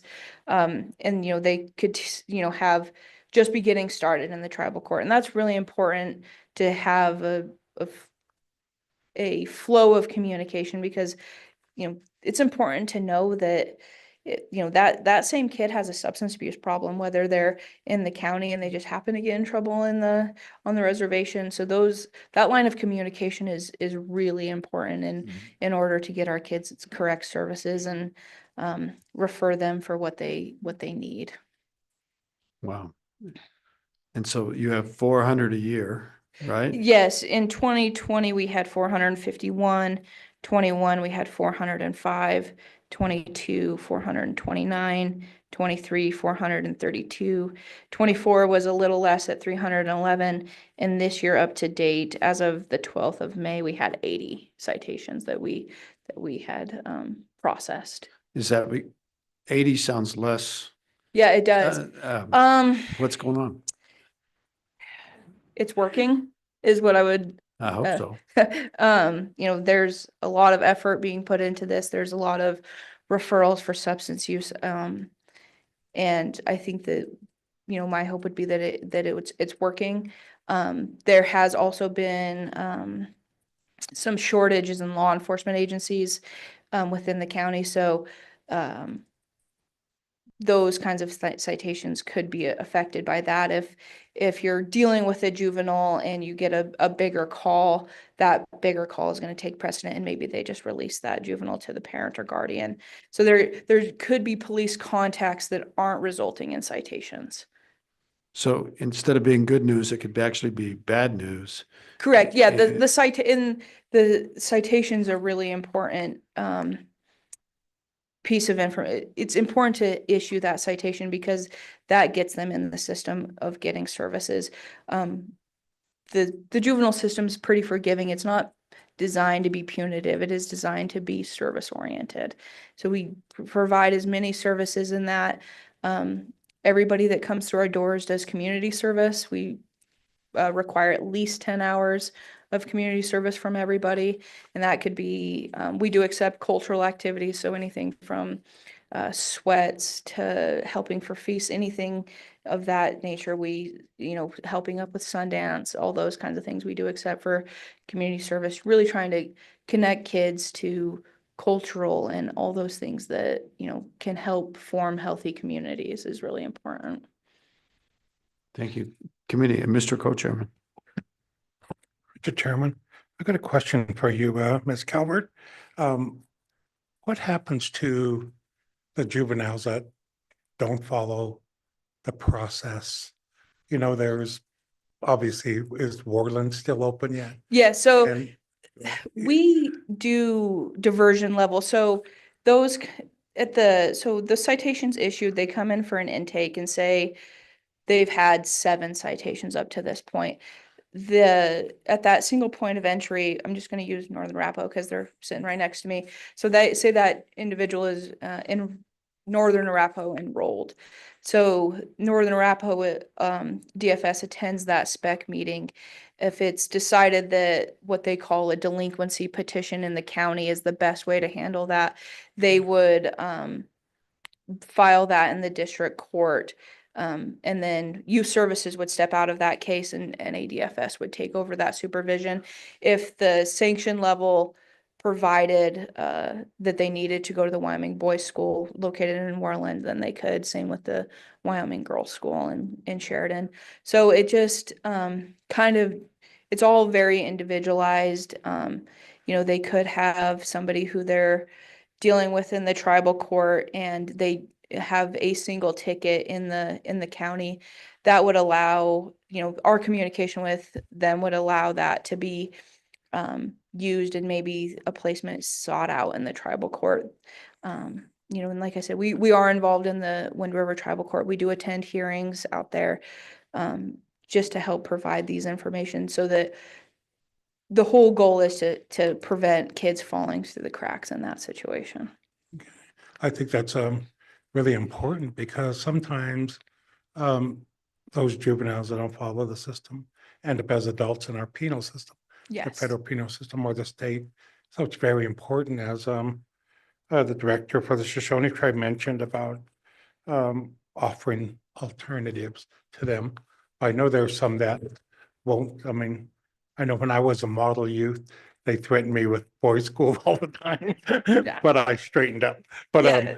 I know that that's almost a way that people go if they don't follow the process that they're. Yeah, the ultimate punishment really is the Wyoming Boys School, the Wyoming Girls School. And punishment is in that you're being removed from your home mostly. Those programs are also rehabilitative. They're designed to provide therapeutic services and those kind of things, provide skills, education opportunities, in order to rehabilitate rather than, it's not overly punitive. It's not bread and water and solitary confinement. I would really hope not. No. It's kind I of, got a question, Mr. Chairman, that's Go right kind of ahead. off the subject. But I know with DFS, and I know you're getting some more state funding that went through BIA, but over the last few years, but we've always had, and my nephew Lloyd, they could attest to this about the younger kids that become part of the system. You know, I've talked to many police officers that kept 4 or 5 year, 6-year-olds in their vehicle waiting for somebody to come get them. And I realize the social work is a tough job. And I think the issue or the question has family placement and family unification improved over the years? who wants to handle that? Go right ahead. I would like to say yes. Before I became the director, I was a caseworker. And reunification rates are low through. You might across pull the that na- microphone over just a little bit. Reunification rates across the nation are, known to be low. For Eastern Shoshone DFS, that was a question that I had, is how can we improve reunification rates? How do we reunify with a lot of the barriers, social economical factors, all of those things at hand? How do we reach reunification? I think that across the nation, preventative services are being a focus. And I like the idea of prevention, but being creative with prevention is where it gets a little tricky. So for example, we have, say, a parent or parents who are going to get their children removed from their care because of, whatever factors are there. Okay, so we then look at this situation, reassess it, and look at, okay, what are the positive, what are the strengths, rather than just looking straight at what we're looking at. So looking at some of those strengths of, okay, do they have employment? Do they have a home? Do they have a vehicle? All of those things are, say, yes, they do. So obviously, this is something that we can work with to prevent an out-of-home placement. And so I think that Eastern Shoshone DFS leads with family placement. Our numbers are actually pretty high in family placement. And looking at this graph or this chart, family placement is the highest, actually. Yeah, okay. Foster care relative versus foster care non-relative. Moving from year 20 to 24, 52, 58, 23, 57, 34 versus non-relative 19, 13, 10, 15, 10. In relative care, we're So looking. about 3 times as many are in Yes. family placement. So we do, our cases, we do lead with family placement first. That's our priority. But I think that prevention is in a route, I guess you could say, that I really want to explore, because if we can provide wraparound services and avoid a removal out of home placement, then I think that reunification rates will go higher. And I think that with some of the cases that we do have in almost a prevention, informal is what we call it through the SALOC, the reunification is higher when they know that they have a possibility of removal. And so they're more encouraged to, get engaged with services that they need. Sure. And so that then, reunification is more higher than the actual removal. So Thank you. I hope I've answered your question. So do we need to hear from other people on this team? And how should we do that? My name is Casey Murray. I'm the Executive Director for Youth Services and for Treatment Courts of Fremont County. And one of the things I think that's unique about Fremont County that we have, that not every county has, is we also have a juvenile treatment court. So there's only 3 in the state, and we are one of them. And so one of the really great things is that children who are cited with substance abuse citations, who are going through a court process, who meet a level 1.0 or a level 2.1 treatment level, those children, those kids can be ordered into our program by the courts. And that can come from the tribal court, that can come from municipal court, that can come from the district court, and that can come from the circuit court. So we are very flexible in being able to try to meet the needs of juveniles with substance abuse problems. And I would say that that is also one of our, it's kind of a prevention method at that point. Sure. Our goal is to try to help juveniles have skills and abilities to stay away from substances and give them the opportunity to remain in the community before having to go to treatment. And I think we've worked with all the DFS agencies and just trying to help our juveniles. And I think that we're very lucky in Fremont County to have that. It needs to be something I think that we continue to utilize, because I think that that has the best bang for the buck of what services we can provide for juveniles, but also the outcomes. And then your program is funded by the state of Wyoming? The state of Wyoming and Fremont County. Okay. And do you seek other funds like grant funds and things like that, or not so much?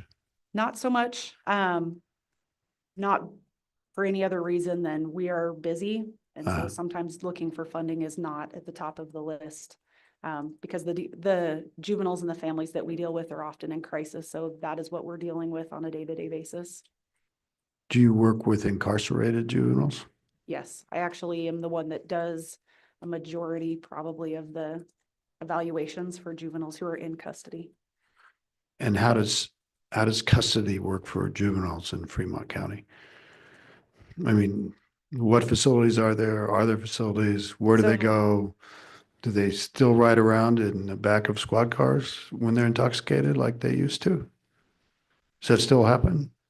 I won't answer that question because I think that Yes. there's probably some of those things that do happen. Yeah. Right now, what happens is juveniles are detained in the Fremont County Detention Center, the adult jail, and there is not juvenile detention spots for them, is what we're being told. So our juveniles sit in a holding cell, sometimes 2, 3 to a holding cell. And it's a jail, so it's not good conditions. The staff that are dealing with them aren't always trained in how to deal with juveniles and juvenile needs and issues. And so we have juveniles as young as 13 sitting in jail. Sometimes in solitary? Yes. And the reason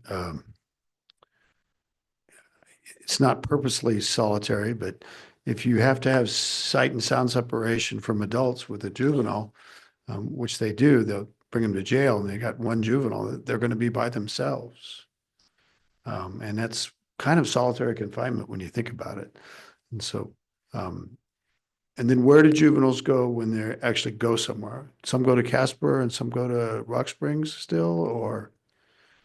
Not any longer. Not any longer? So there are only a select few true juvenile detention centers in the state of Wyoming.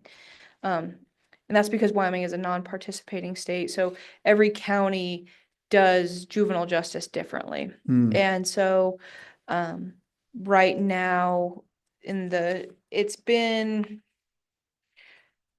probably about 2 years.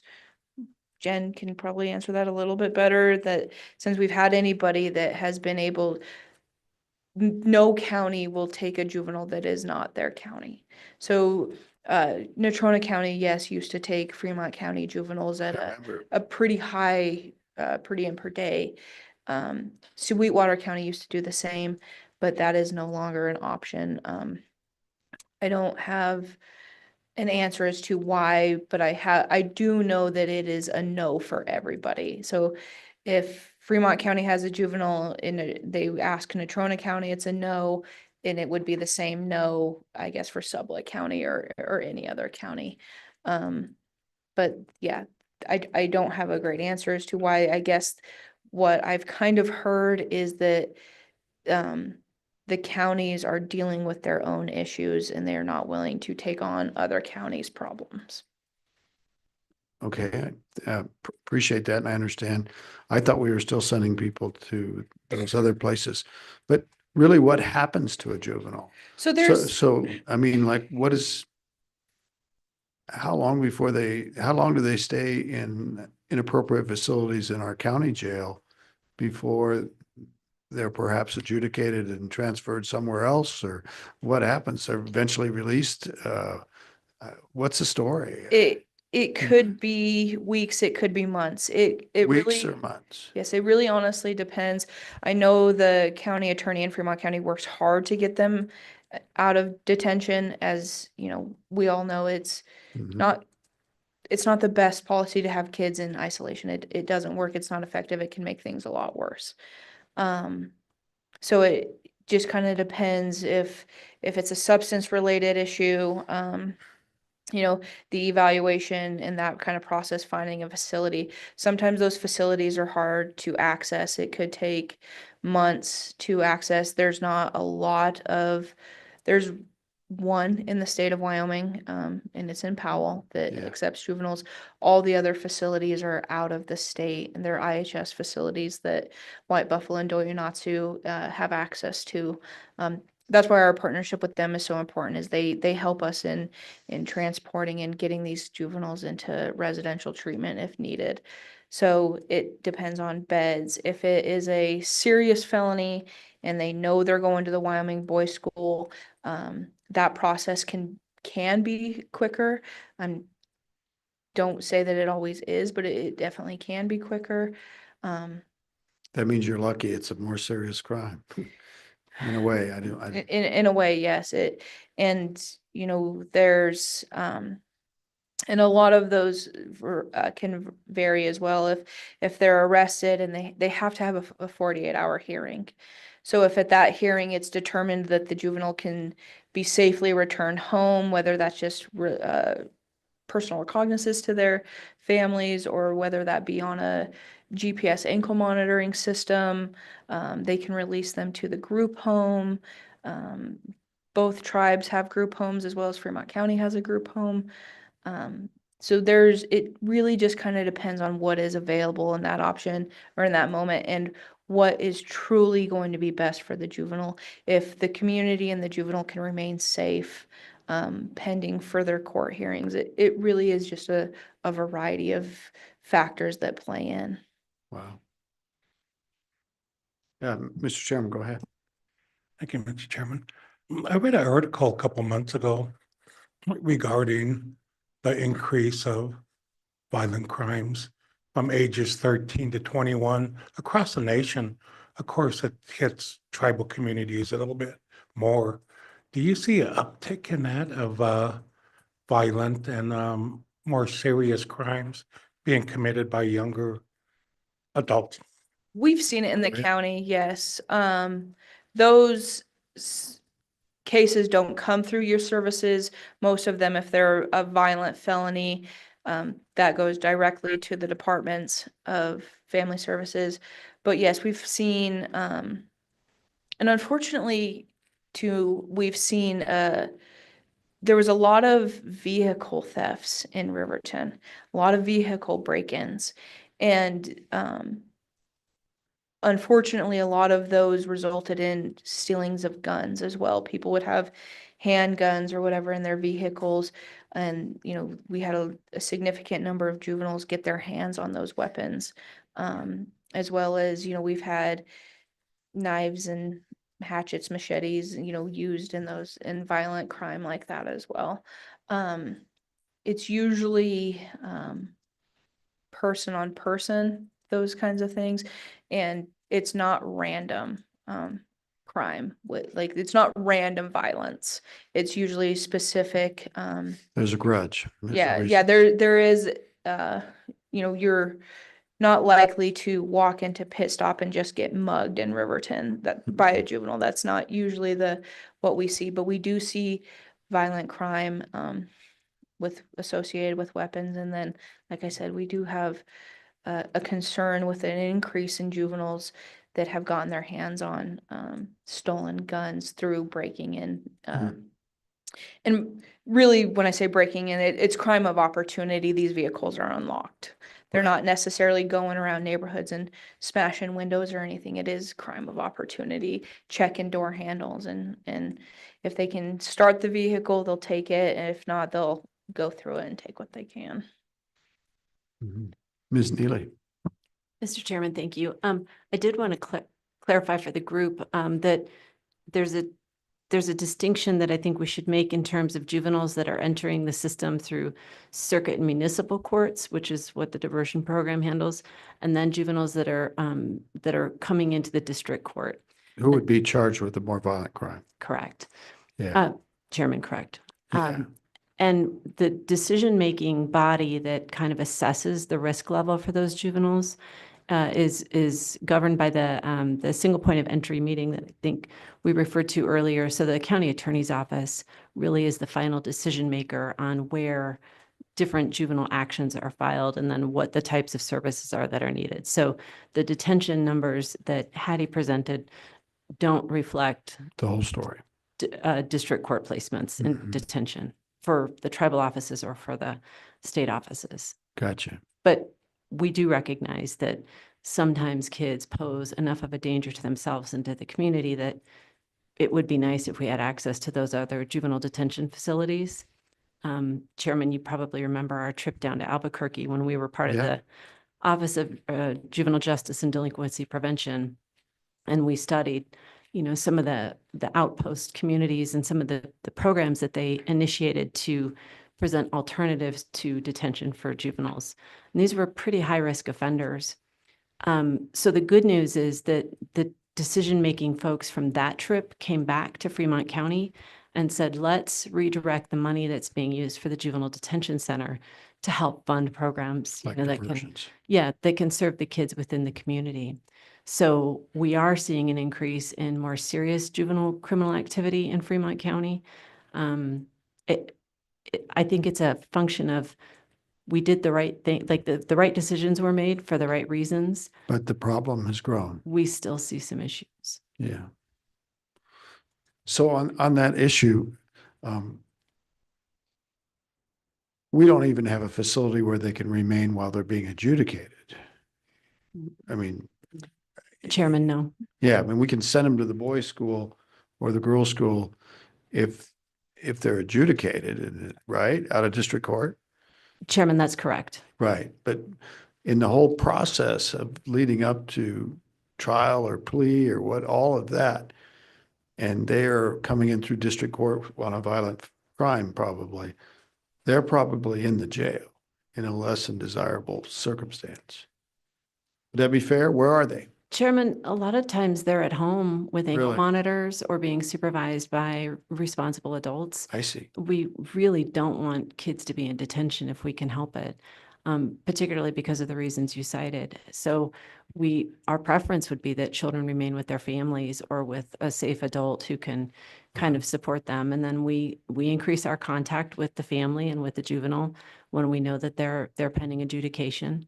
And then we're also, of course, coordinating with the boys' school and the girls' school to find out how quickly we can get transports arranged. Thank you for that. You haven't spoken yet.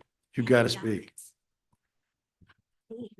Thank you so much for the invitation. Sarah Sarelson, Wyoming Department of Family Services. I'm the field administrator.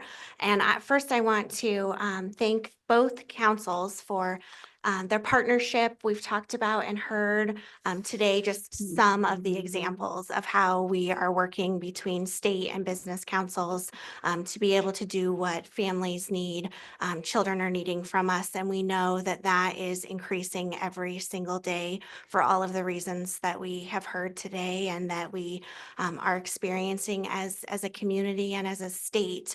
These are not things that are just isolated to this area. So we have 4 juvenile detention centers across the state, which means that the other counties are struggling in those areas as well.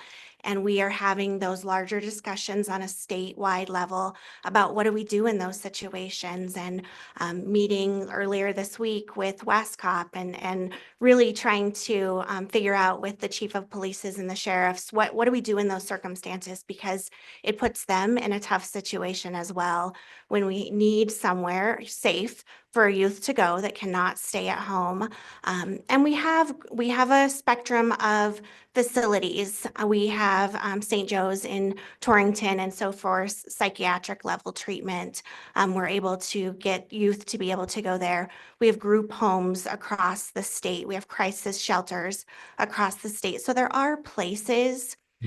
But as you said, we are having more of an increase. And so being able to identify where is it that we can get someone quickly, and to make sure that it is the right size service, because we also know that if we are too harsh and too punishment oriented, in particular with our youth, that it really works against us. So making sure that we're focused on prevention and what kinds of things can we do to make sure that youth have positive experiences in their community, supporting their families whenever it is that we can do those things. And both tribal offices work very hard to make sure that those preventative services are in place.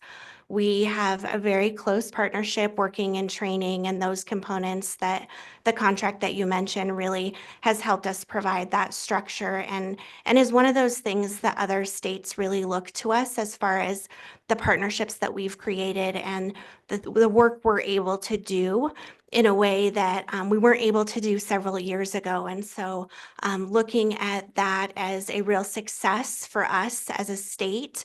And I appreciate that also the business councils and Director Bering said that those were success for them as well. And we feel that way and appreciate the partnership and being able to work towards youth and families. But we are definitely all in this together, trying to figure out what can we do to support youth who continue to have these increased needs. So thank you for the invitation. Thanks. And we're here to answer any questions. Let's see if we've got any questions from the committee. Any questions from, is our friend Barlow still online out there somewhere? Okay, he's probably delivering a baby yak right now. Representative Ottman. There he is. I'm right here, Mr. Chairman. Semper Fi to my Marine colleague. There you go. Thank you, sir. Thank you for your service. You guys even look the same, actually. You got that Marine hat. Thank you for that. Representative Ottman, did you have a question? I do. Thank you, Mr. Chairman. And thank all of you. What a crew you have. One of the things that, and I was thinking, how do I say this? Is it for prevention? Is it for safety? Is it for whatever? So I'll just lay it out there and say, one of the things that I've been thinking on, because this is near and dear to me with grandkids, great-grandkids, and school and all kinds of different things. One of the things I've been hearing last year was that the reporting system in the schools, if there's a problem in a school, whether a child may be being harmed or be a child that harms others, that there's mandatory reporting, but then where does that reporting go? And so Director Schmidt was there to reply on that, but she also said it gets reported to us, but we don't know what happens after that. We don't know once we do what we do, if they send out to services, if it's actually accommodated or if there's any results. And certainly the school is not told either. That seemed to be a missing link in there.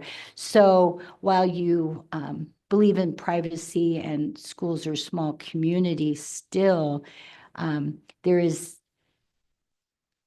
to know how to react to certain children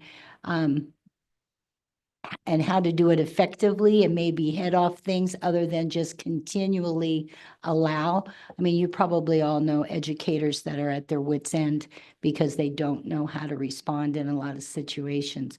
So I was just kind of wondering that seemed to be a missing link, and I'm hoping that there can be a trail that possibly could be done. Also with law enforcement, I've been told that with the restorative justice that is now in place in a lot of places pretty heavily, that a lot of times with different players and different people being in positions, changing, retiring, and things like that, that when there are situations that they're not addressed or they're kicked around here and there. Also that the tendency to want young people not to have a record at a young age is I mean, that makes sense, but not if they are on a course to where they need to be prohibited from harming others or themselves eventually. So just any comments you might have on that maybe you know of things that are moving forward that, of course, I'm not privy to. So I'd appreciate that. Ms. Calvin? I can speak for youth services. We spend a lot of our time in the schools. Any student that we have that attends any school in Fremont County, we do see them at school. We talk to school personnel, and we meet with school district 25 specifically every Friday morning while school's in session. So at that meeting, we go over every juvenile who is on youth services caseload. We're always there. So if NADFS is there as well, they go over those caseloads as well. That meeting is called SWAT. And so at that meeting, like I said, we go through all those individuals, and the administration, counselors, and all, support staff attends those meetings. We go over their attendance for the week. We go over their grades, just kind of get a full picture of what's going on to help kind of support those students within that school. If they don't attend school district 25, if they're in any of the other 9 high schools or middle schools in the county, when we go to those schools, we always make sure to touch base with counselors, administration, and kind of check on school attendance and grades and performance and all those needs kinds of things.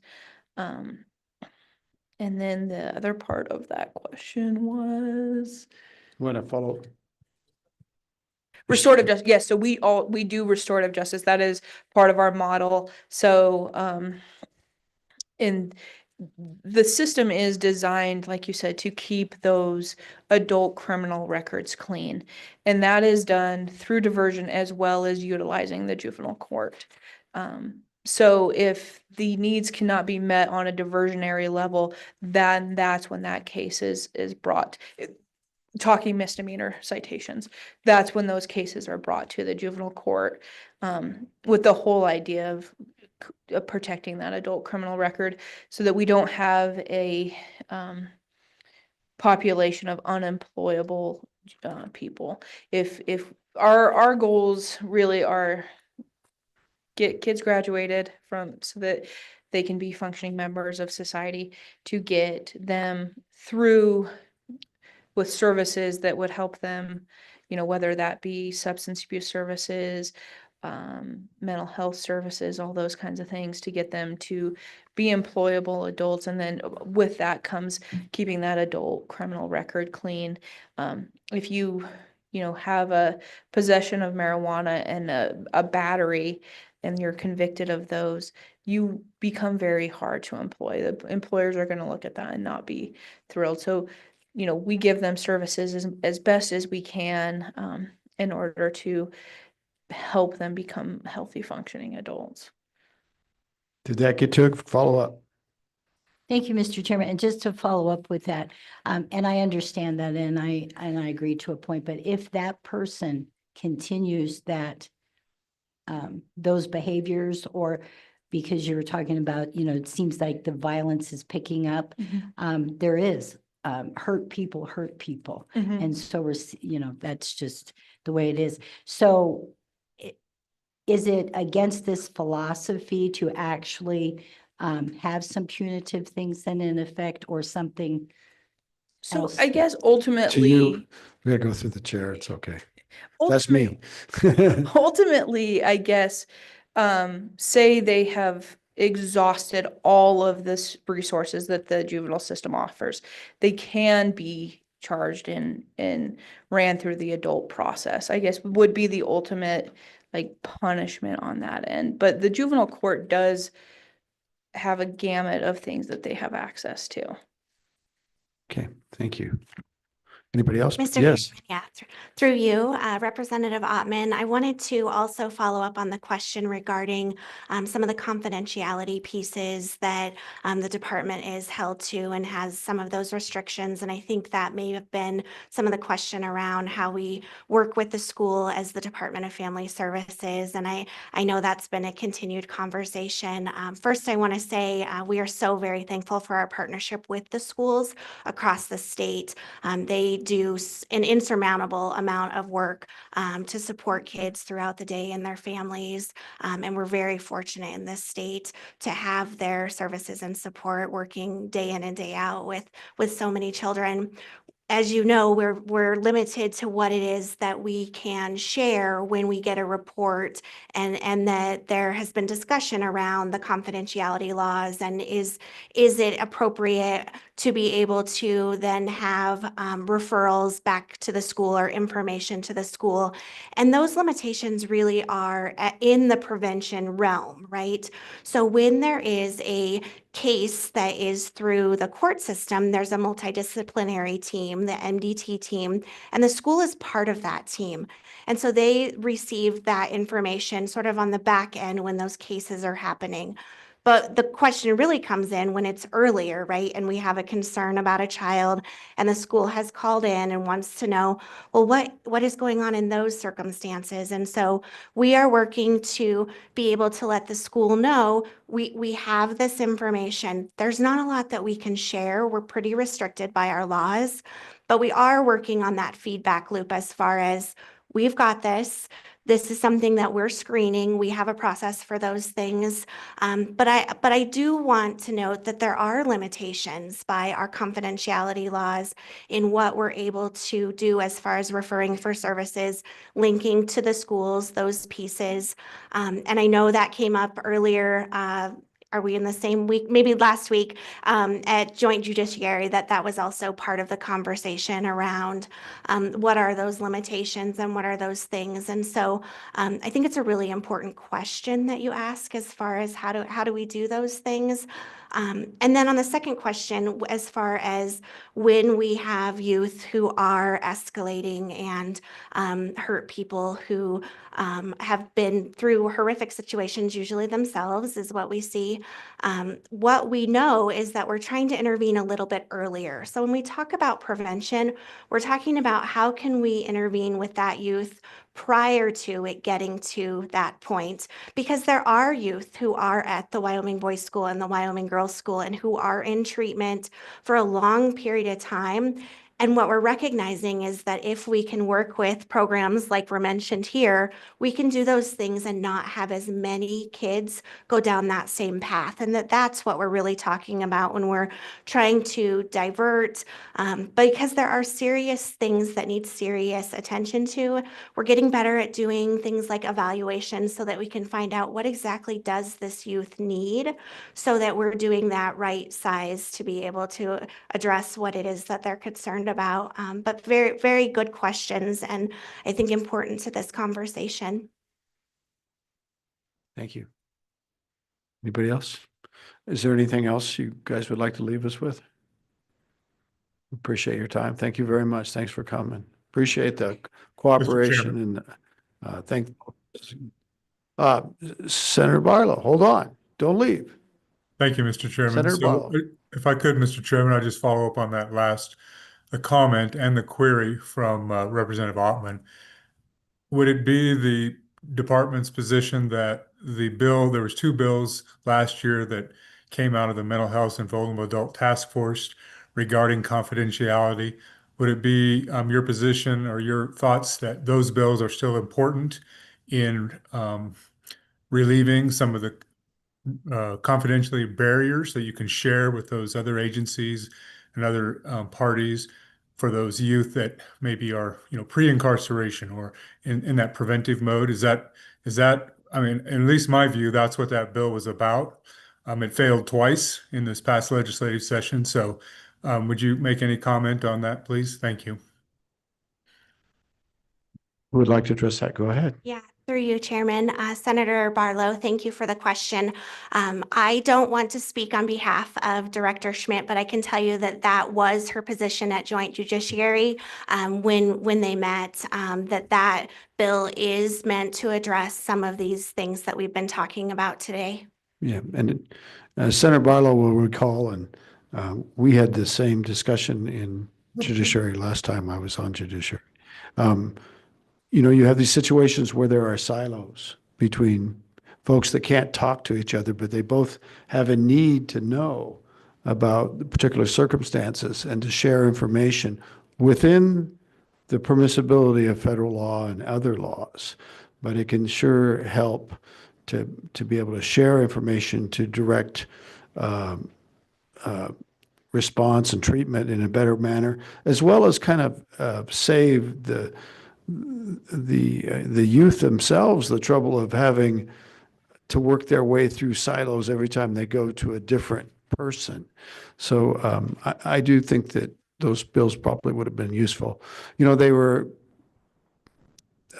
it was couched as too much information and black helicopter kind of thing, but I'm hoping we can get past that. So thank you for that. Thank you for that question, Senator Barlow. It was a good catch. Thank you, Mr. Chairman. If I could Anything just else follow that up. you'd like? Mr. Chairman, I could just follow up. Yes, sir. Representative Ottman and I are the co-chairs of the Mental Health and Vulnerable Adult Task Force. So I'll visit with Representative Ottman if she wants to bring that, and we'll get some more edification from the Department of Family Services on the potential of that bill. Thank you, Mr. Chairman. Thank you. That'd probably be a good thing. Thank you both. He plays gotcha a little bit. That's okay. He's do appreciate it. Anything else from you guys? Appreciate you very much. Thank you. I know it's not easy. Thank you, Chairman. But I don't only begin to know how not easy it is, actually. So I think we're at health update and review. Who's here to talk to us about health? Yes, we have public comment on this one. Anybody? Anybody online? I'm not seeing any public comment. So health update and review. Who's here to talk to us? I see Mr. Brannon's here, my old friend. How are you, sir? Good.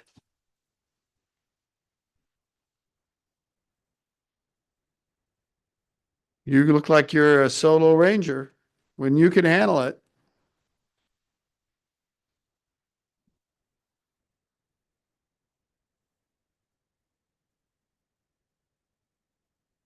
You're still at it.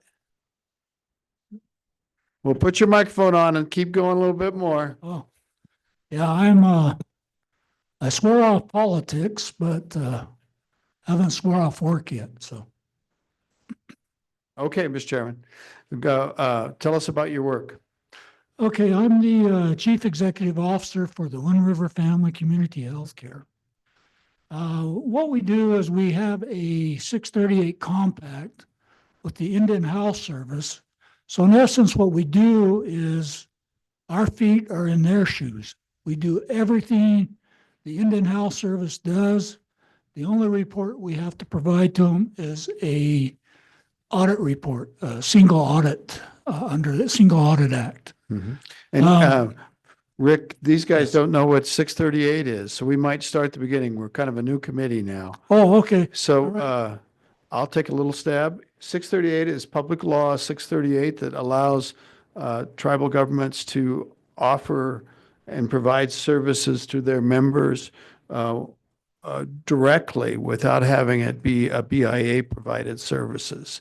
And then the flow of money goes from the BIA to the tribal governments to provide those services. It's much more complicated than that, but that's the nutshell.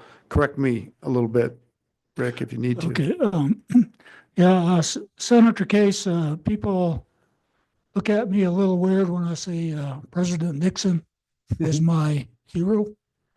He was the one that had the Indian Self-Determination Education Assistance Act passed. Yes. It actually gave the tribes a sovereign right to contract programs from the federal government. So without his input and without his leadership, we would still have the superintendent, sign everything for the council. But now we have our elected leaders that have the sovereignty to sign our own resolutions, our own contracts. But what a 638 is basically, it allows you to have more flexibility. It allows you to provide better health care than what the IHS can provide. Okay, I was the administrative officer for the Indian Health Service for 6 years. I was the CEO for 7 years with the Indian Health Service. I'm currently going on my 10th year as a CEO for the Wind River Family Community Healthcare. I might be, telling my age here, but basically it's been about 40 years I've been working towards the betterment of the tribe and politician and whatever else. Served a few terms as chairman with Chairman Posey there, and we had a lot of fun. But what we're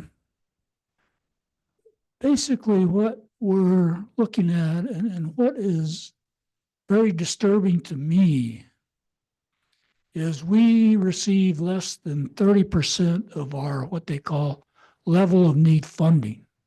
Basically, that's what the appropriated funding you get from the federal government to take care of your patients. We had a statistical financial analysis done by the head statistician of the IHS last year, and he determined that we're either the lowest or the second lowest funded tribes in the nation. The mechanism that Congress has used to keep IHS funding low is Medicaid funding. And unfortunately, I saw the big, beautiful bill that was passed today, which will significantly impact the care, the healthcare services that we can provide to our patients. In order for us to be equal to what other United States citizens receive per capita expenditure on healthcare, they would need to furnish this reservation $81 million a year. That's a significant disparity in health. Okay, we have high incidence of poverty, alcoholism, fentanyl, methamphetamine. And basically what I trace all that to is being traumatized. We suffer from historical trauma plus contemporary trauma. Now, when I first started the 638, I had two behavioral health counselors. I currently have about 16 now, because that is my number one priority, along with public health, preventive health care, taking care of our babies, making sure we don't have $2 million babies, which typically results from mothers not receiving adequate prenatal care. And so what happens is they end up down in Denver in an ICU for 2 months. And typically what that does is, it puts the mother and the baby at risk of losing their lives. We've been very busy trying to improve the quality of care. That's my number one priority, but also access to care. We created a transportation department, and living in the middle of the state of Wyoming, you really don't have any access to any medical specialists or any, very complicated procedures that need to be performed. So what we did is basically I did see the access needed because we have tribal members that either don't have a vehicle or don't have $5 to get to the clinic to fill their, put in their tank. So what we did is we created a local transportation department where the patient can call in, schedule an appointment. We will go out and pick them up, bring them to the clinic, and then take them back home. But I also have a long distance transportation program where I transport patients to Denver, to Salt Lake City, University of Wyoming, Children's Hospital, University of Colorado Hospital. We also transport patients up to Billings, Montana, mainly with the Billings Clinic. But then we also have, transport patients to Casper. But it's very difficult in the middle of Wyoming to have the specialists you need and to have the care you need. So what we are working on, or we have been for quite a while, is telemedicine. We have been pursuing that, but we really haven't made much progress. I'll be honest with you. This is the hardest job I ever had in my life. It's even worse than being a tribal chairman. And it eats you alive. You see people that have conditions that could be prevented if they were given the proper care. But due to a lack of funding, we cannot give that preventive health care to them. Currently, you also have what they call purchase referred care, which is basically services we refer out that we can't perform in our four walls. And the IHS funds us at 6.8 million. Okay.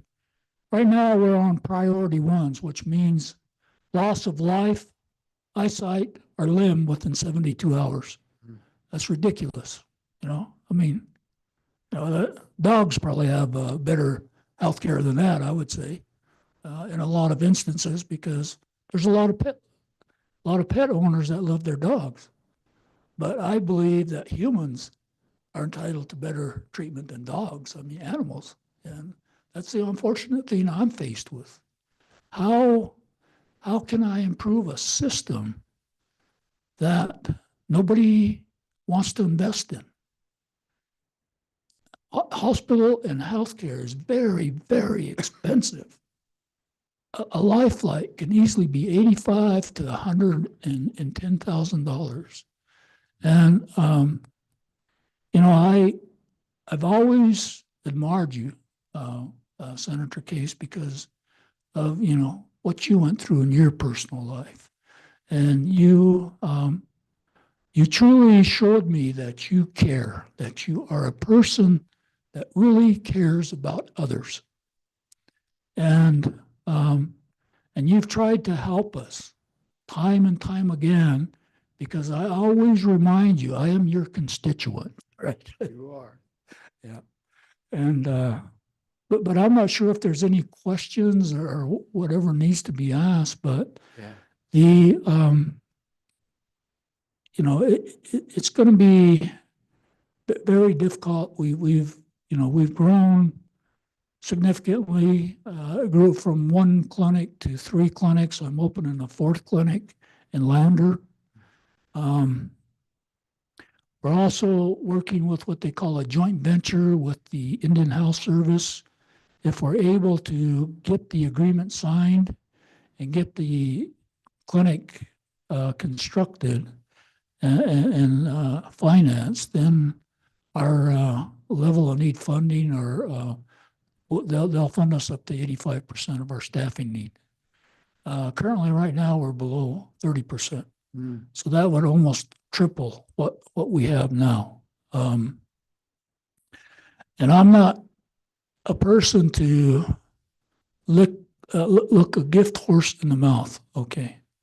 I am so grateful to the state of Wyoming for Medicaid.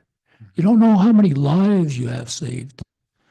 But the thing about Medicaid, it's 100% FMAP.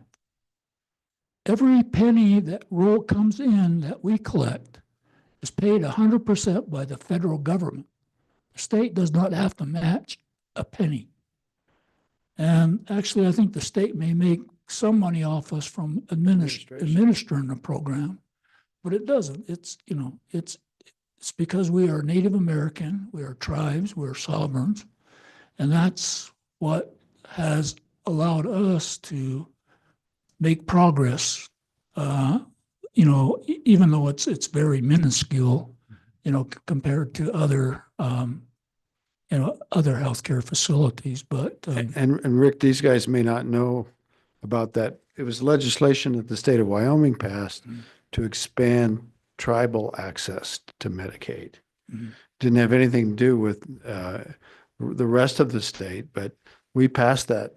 It's been about 5-6 years? Yes. 5-6 years ago, which brought more money into the programs on the reservation and would help the Shoshone programs as well. Yes.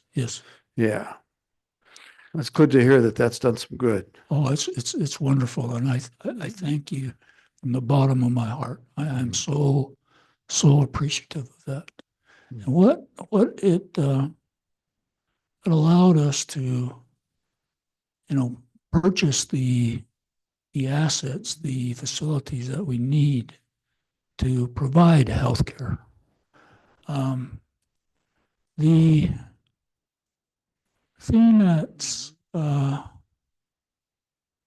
guess the thing that's the hardest for me is, okay, I go out in our reception area, our patient rating area.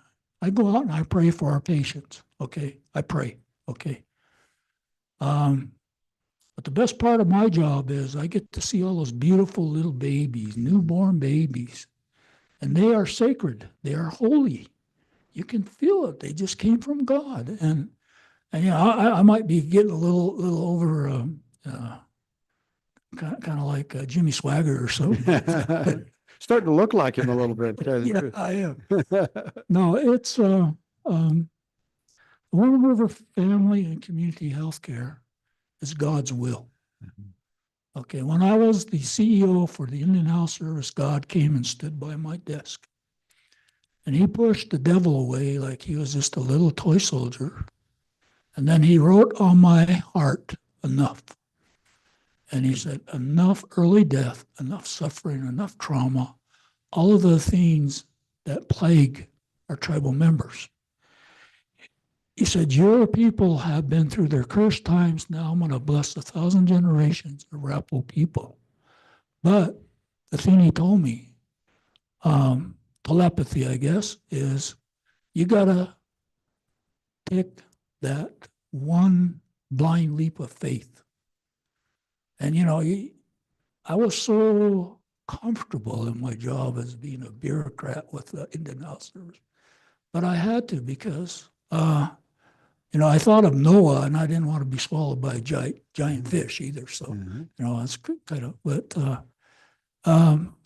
it's all, I can't really describe or truly say how much God the Father has blessed me, has blessed everything, the works he has done. He's a phenomenal father.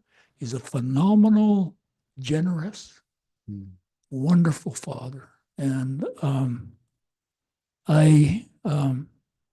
just kind of reliving my last 9-10 years, but it's been a tough trail because when we first started out, we got 3.3 million from the Indian Health Service, and I got a bill from them for 5.4 million. So actually, I was 2.1 million in the hole before I even started our operation. Right.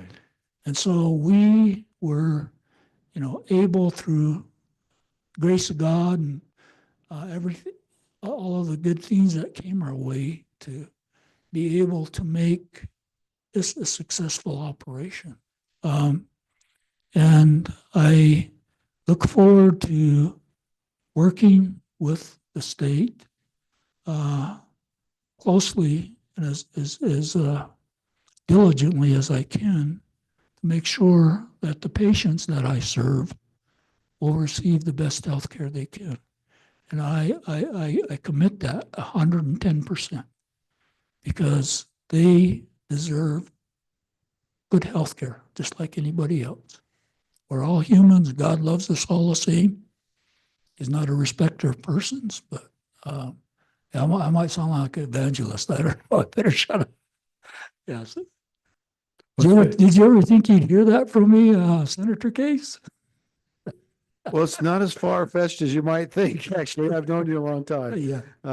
And I congratulate you on the leading this effort. And it's certainly a significant change. And if my dad worked for IHS at Arapahoe a long time ago, and this world is so much different now. And I don't even know how big is your staff now? How many people? 530. I started out with 40. So can you imagine that? And they provide integrated health services all across the reservation. Yes. And tell me, are you able to help the Shoshones to develop their program? Is there any interaction?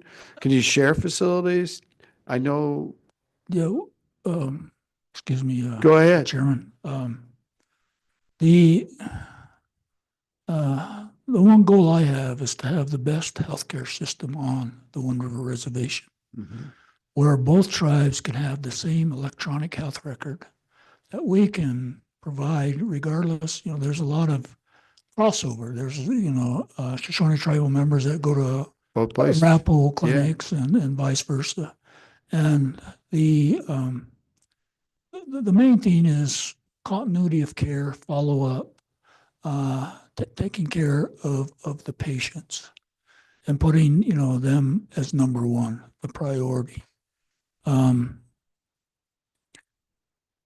I believe that, we can accomplish this one way or another, even if we do like a MOA, MOU. Basically, we just have to agree on that. And we would most definitely be able to provide much better health care to our respective tribal members. So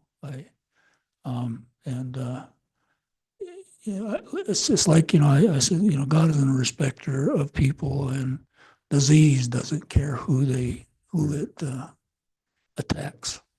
Cancer doesn't care. Pneumonia, it's equal opportunity there, pretty much. So any questions? Chairman Posey. Thank you, Mr. Chairman. Good to see you, Rick. Yeah, good to see you, Chairman. I just wanted to speak a little bit to the how this system evolved through Rick's leadership. I know, of course, we're at the top of the statistics in terms of alcoholism and some of those types of social issues. But people sometimes forget that there's a treaty right in us, like I said, as sovereign nations, to be able to 638 contract services from the government. And I know Rick pushed a long time to do that. And he did it. And I know he's going to say his job's not done, but he has improved the health system on the reservation substantially over the last few years. And I know a lot of Shoshone tribal members had transferred to Ethity. They developed a clinic in Ethity that was never there. Arapahoe, they expanded that. They got the health system in Riverton. They just now opened a dialysis center there in Riverton. Yeah. So it shows what could be done if tribes take that chance. And I think many tribes are a little hesitant because they think, well, we're going to lose our trust responsibility with the federal government, but that's not true. The Shoshone tribe contracted last July 1st, and Rick is familiar with that building, but it's the oldest system in the, I mean, it's the oldest building in the system nationwide. It was built in the 1800s, and we're still providing care over there. But I think with Rick's leadership of Wind River Cares, they'll care for Shoshones, Arapahoes, other tribes that are married into our tribes, and provide good health service. I mean, transportation thing was a big thing of getting people to appointments, and like you said, the lack of specialists in the system. Yeah. And but it's a good system, and I really think it's a model for other tribes to look at nationally that have our same systems, rural setting. You know, in our region, there's Montana, of course, Idaho, that are pretty much out in the boondocks, but, you know, we need healthcare also. Yeah. But I wanted to just pat you on the back, brother, and thank you for all you've done. Like I said, I know that you're going to say you're not done yet, but, you know, we'll support any way we can. Thank you, bro. Any other questions for Mr. Brannon? Any other questions? Thank you very much, Rick. Really good to see you again and appreciate it, and congratulations. Next time I see you, Chairman, don't call me Jimmy Swaggart. Okay. You brought it up. I promise. I really appreciate it. So is there anyone from the tribal health, Eastern Shoshone Tribal Health, that would like to talk to us, or? Because they're brand new, they're trying this out and they're in their first year. And I guess, James, we don't know anything about that? Okay, we can put that on for next time. But apparently they're underway too, trying to follow the model. Others here that wanted to address the committee, I know there's some of you folks were drug in here. Come talk to us, please.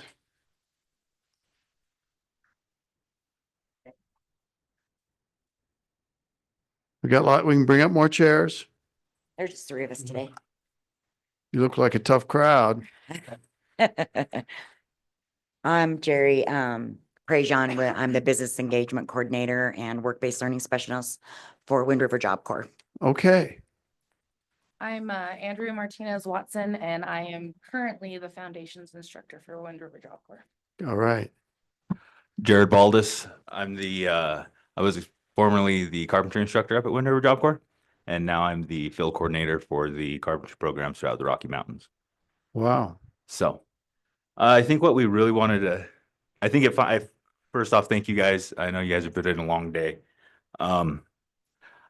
It's interesting, you know, we got here just after break and got to hear everybody speak, and how you look at the one dig people, one call, and, you know, we put people in the trades.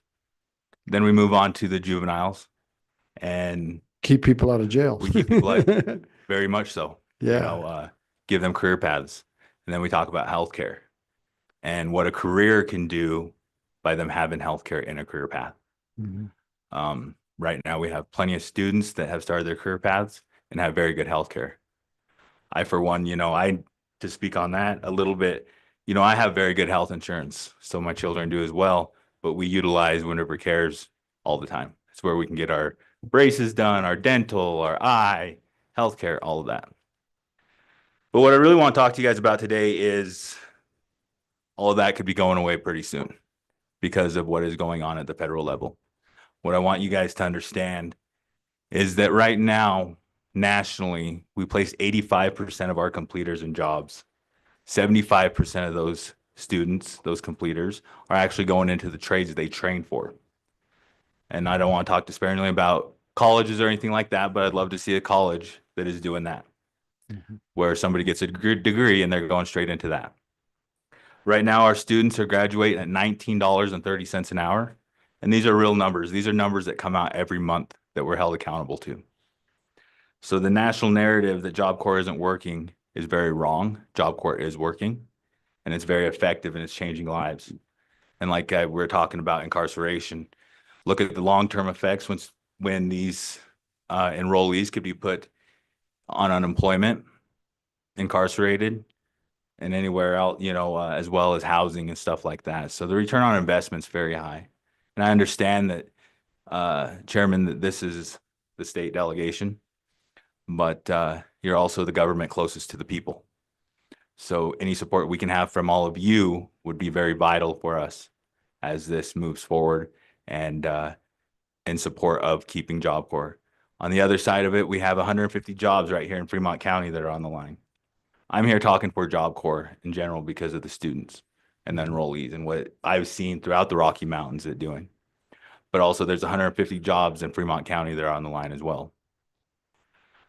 I think the other thing that we're facing right now is this is all coming about back at the end of March. The Department of Labor paused all new intakes, meaning we cannot get new students. There are over 12,000 students nationwide right now, or potential students nationwide, that are stuck in limbo that cannot start training for a trade. Now, we want to talk about these students could be working towards a trade and becoming tax generators, correct? But also, when we look at that, the cost of these open beds in the dormitories, because there are fixed costs. So now the Department of Labor has effectively started bringing up the cost of each student because that has to be redistributed somewhere. So we do need that pause to stop, and I have asked multiple people for that. So if we could get your support in halting that pause so that we can start getting these students back into our center. Right now, we're at 198 students. 44% of those students are from Wyoming, and 17% of them are Native American students. I've placed, just in my trade alone, I've placed 15 students this year into jobs. 6 of them Native American. 5 of them have gone into apprenticeships. We had 2 start their apprenticeship down in Cheyenne, and they are making outstanding wages. Their healthcare is taken care of. They will begin putting into their pensions next year once they become third period. These students are very successful. They're going to be successful. That's just a small thing of what Wind River Job Corps in general is doing, but what it's doing nationwide as well.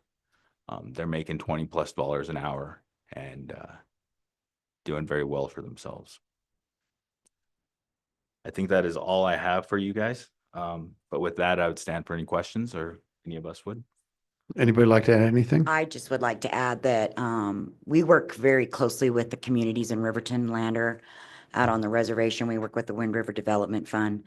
We get grants. Some people, you don't always get your grant money. That Wind River comes in and helps with that stuff. We have equipment. We have our students on certain grants where you have to match a certain amount. It has to be matched. We can come in and do that with workforce development and with community service hours on some of these grants that we're working with Lander and Riverton on, the resilience hubs. We're working with them on those. Those kinds of things are going to affect, Job Corps closing is going to affect all of that. The nuclear reactor plant out in Kemmer, we are working very closely with them to feed their pipeline on that. So that will be affected as well. And that's just Wyoming. It's all of the states are going to be affected if Job Corps closes. So at our level, which, we're Wyoming, we're kind of small, But if you go into bigger states, it's the same thing. It's going to be more layoffs, more misplaced youth that are at risk. It's just gonna be a domino effect that's not going to be beneficial. So I'm just asking, yes, that you please reach out, and the audience as well. Reach out to our senators, our congresspeople, let them know that we had our 60-year anniversary. It is working. It is working. So it's been around for 60 years. So that's all I have. Thank you. Any questions from the committee? Anything you'd like to add, Mr. Yeah, Valdez? I would, just off of what Ms. Jerry was saying about the nuclear plant in Kemmer.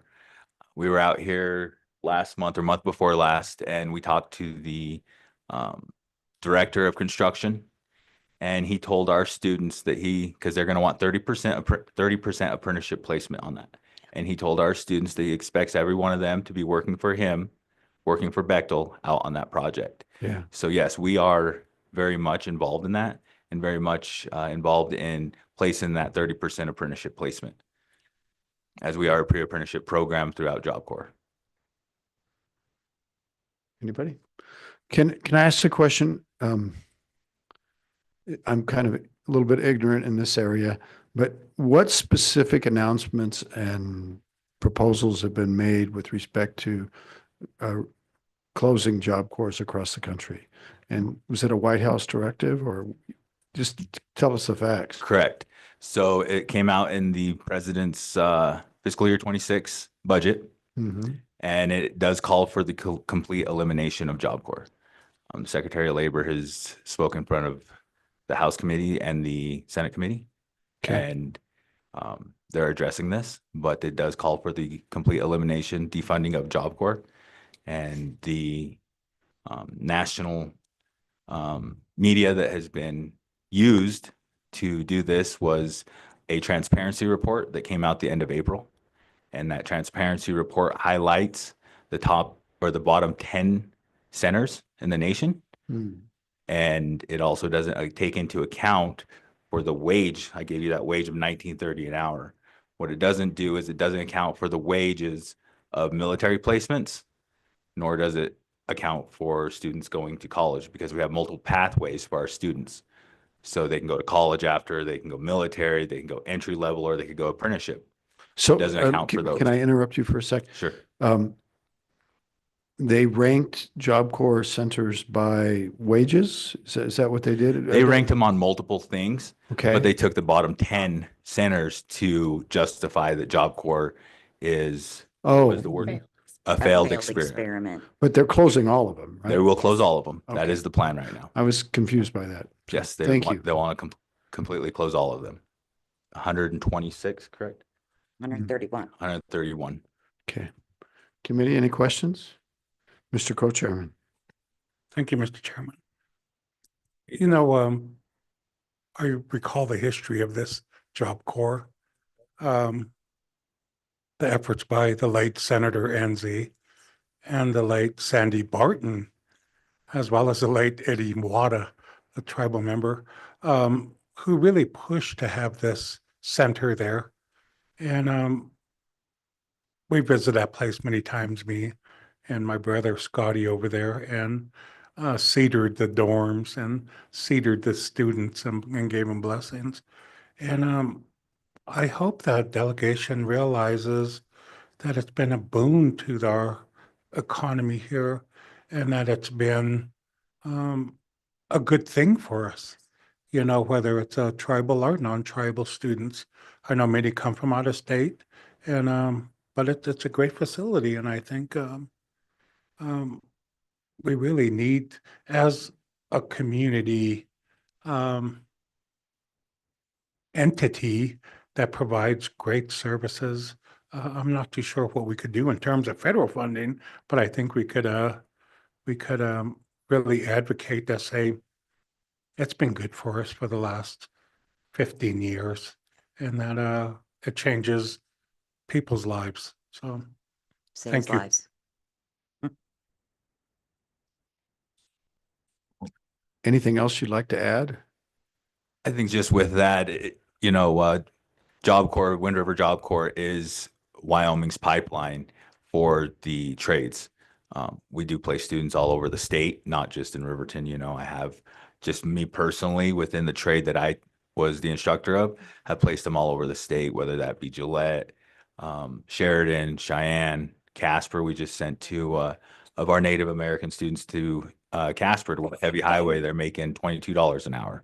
So it is the pipeline for Wyoming as far as the trades go. And as we all know, Wyoming is a very blue collar state, and we've always worked with our hands. So that is, it would be very unfortunate not to be able to continue that pipeline to small businesses and businesses around the state for these young men and women being trained by very good instructors. Thank you for Mr. that. Chairman. Go ahead. Also, just to add upon that is, my understanding, we was the only state without a Job Corps at the time. We were. And I think, I know me and my fellow representative here attended the 60th anniversary last summer. And I can't speak more of the effects. You know, I was kind of wondering how it would work when it first started, but it did.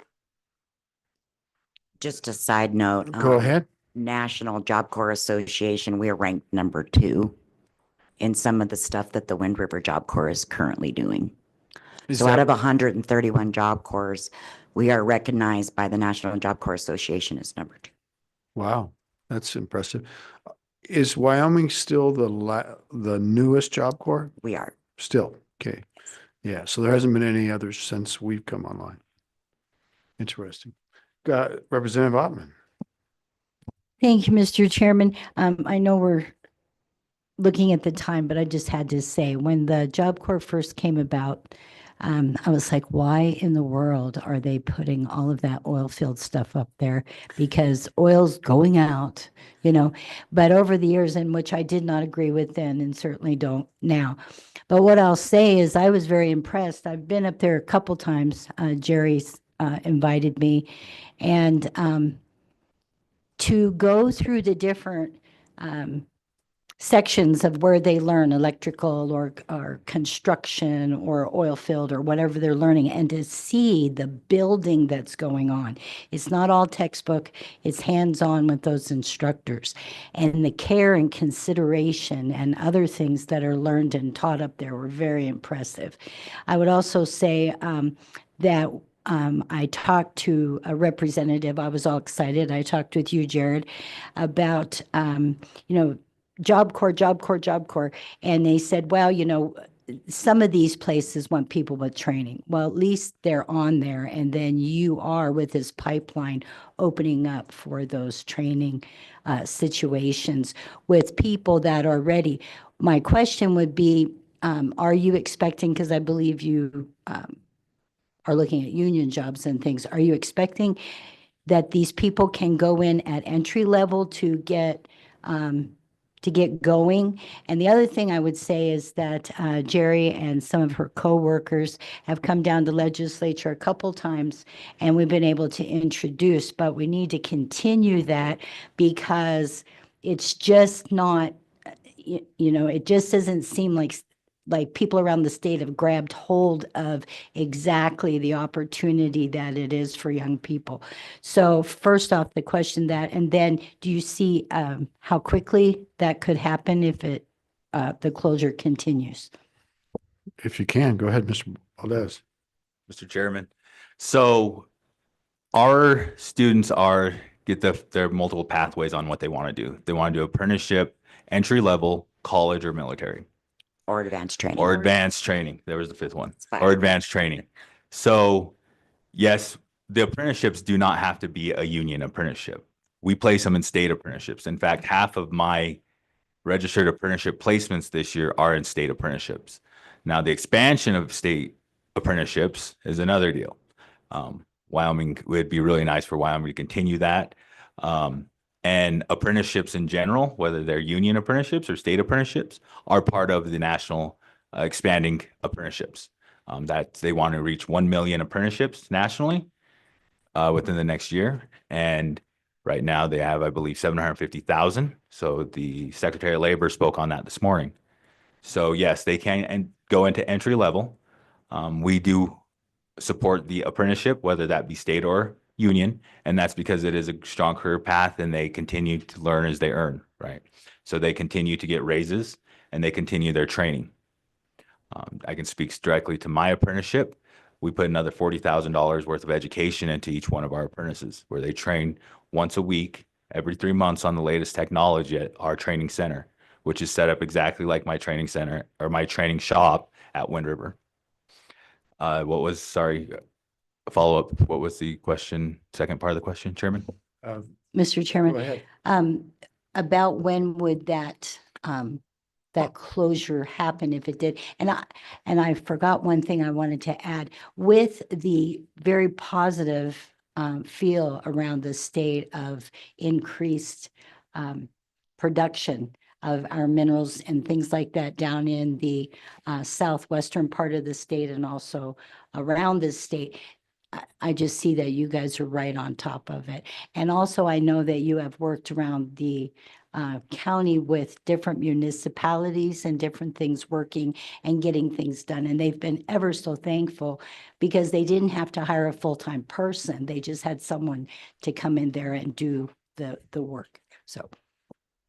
Anything you want to add to that? I'll get on for the timeline. So right now that will be an appropriation. So over the next couple of months, that bill will be drafted. And then it'll go from there. The Senate just held their subcommittee hearing this morning, so I imagine they'll get on schedule with the House. When is the fiscal year for 26 begin? I believe that would be October or November. I believe it's October is when it's supposed to begin, but then it would push out if they couldn't get it done like it has in the last 2 years. With a continuing resolution, right? Correct. To the municipalities, yes, we've worked with them, and Miss Andre could speak better to that. What I can speak on is the concrete work that Job Corps did in Riverton. We laid about 15 yards of concrete last summer for the city of Riverton. We worked on a ramp in Shoshone just a couple months ago. And then we've been ongoing working at the Wind River Heritage Center, volunteering time there to remodel that. They are working down there. Well, probably not as we speak, but they been down there this week, last week. So yes, and Miss Jerry can speak on the other projects that are HEO students. Go ahead. So we've helped the town of Hudson. They had a front end loader that would only go backwards. We've fixed that for them. We've fixed their dump truck. The city of Lander, we've worked with them on the baseball fields. We are going to continue to work with both Riverton and Lander on the Resilient Hub grant that they're working on. Soccer field. Yeah, soccer fields. We did the soccer fields. The only thing that the Riverton soccer field or soccer complex had to do was lay the sod. We did everything else. So, and we're doing it as a community effort. So Right. there's no money. teaching spent on it. opportunity. Absolutely. Right. Okay. Anything else from the committee? We appreciate your telling us. Yeah. Yes, you may. Okay, so previously, up until about a month ago, I was the CTR, which was the Career Transition Readiness Specialist. Right. So part of my job is like they talked about the pathways that the students get to choose. And another thing that a lot of people don't understand with Job Corps is, yes, they can go entry level and I can work my butt off and help polish these kids' resumes and stuff to help them get those jobs that they're making that 20, 22, 23. Like Mr. Balda said, we just placed 2 kids in Cheyenne 3-4 weeks ago. They're making $23 an hour. We just placed 2 students in Casper in a job that are making $22 an hour. But along with all of our Job Corps is all of our Job Corps nationwide work with each other. They can complete their basic training at our Job Corps or whatever Job Corps that they're at, and then we can send them on to an advanced training program. We just recently had a carpentry student that finished her carpentry trade, and I just transferred her to a Job Corps in New York to become for advanced training for the drone pilot program that will build her carpentry. She got carpentry. She wants to be the drone pilot, and eventually she wants to go to college for engineering. So we're not completely against college or anything like that. These kids are taking these opportunities and they're building lives for themselves.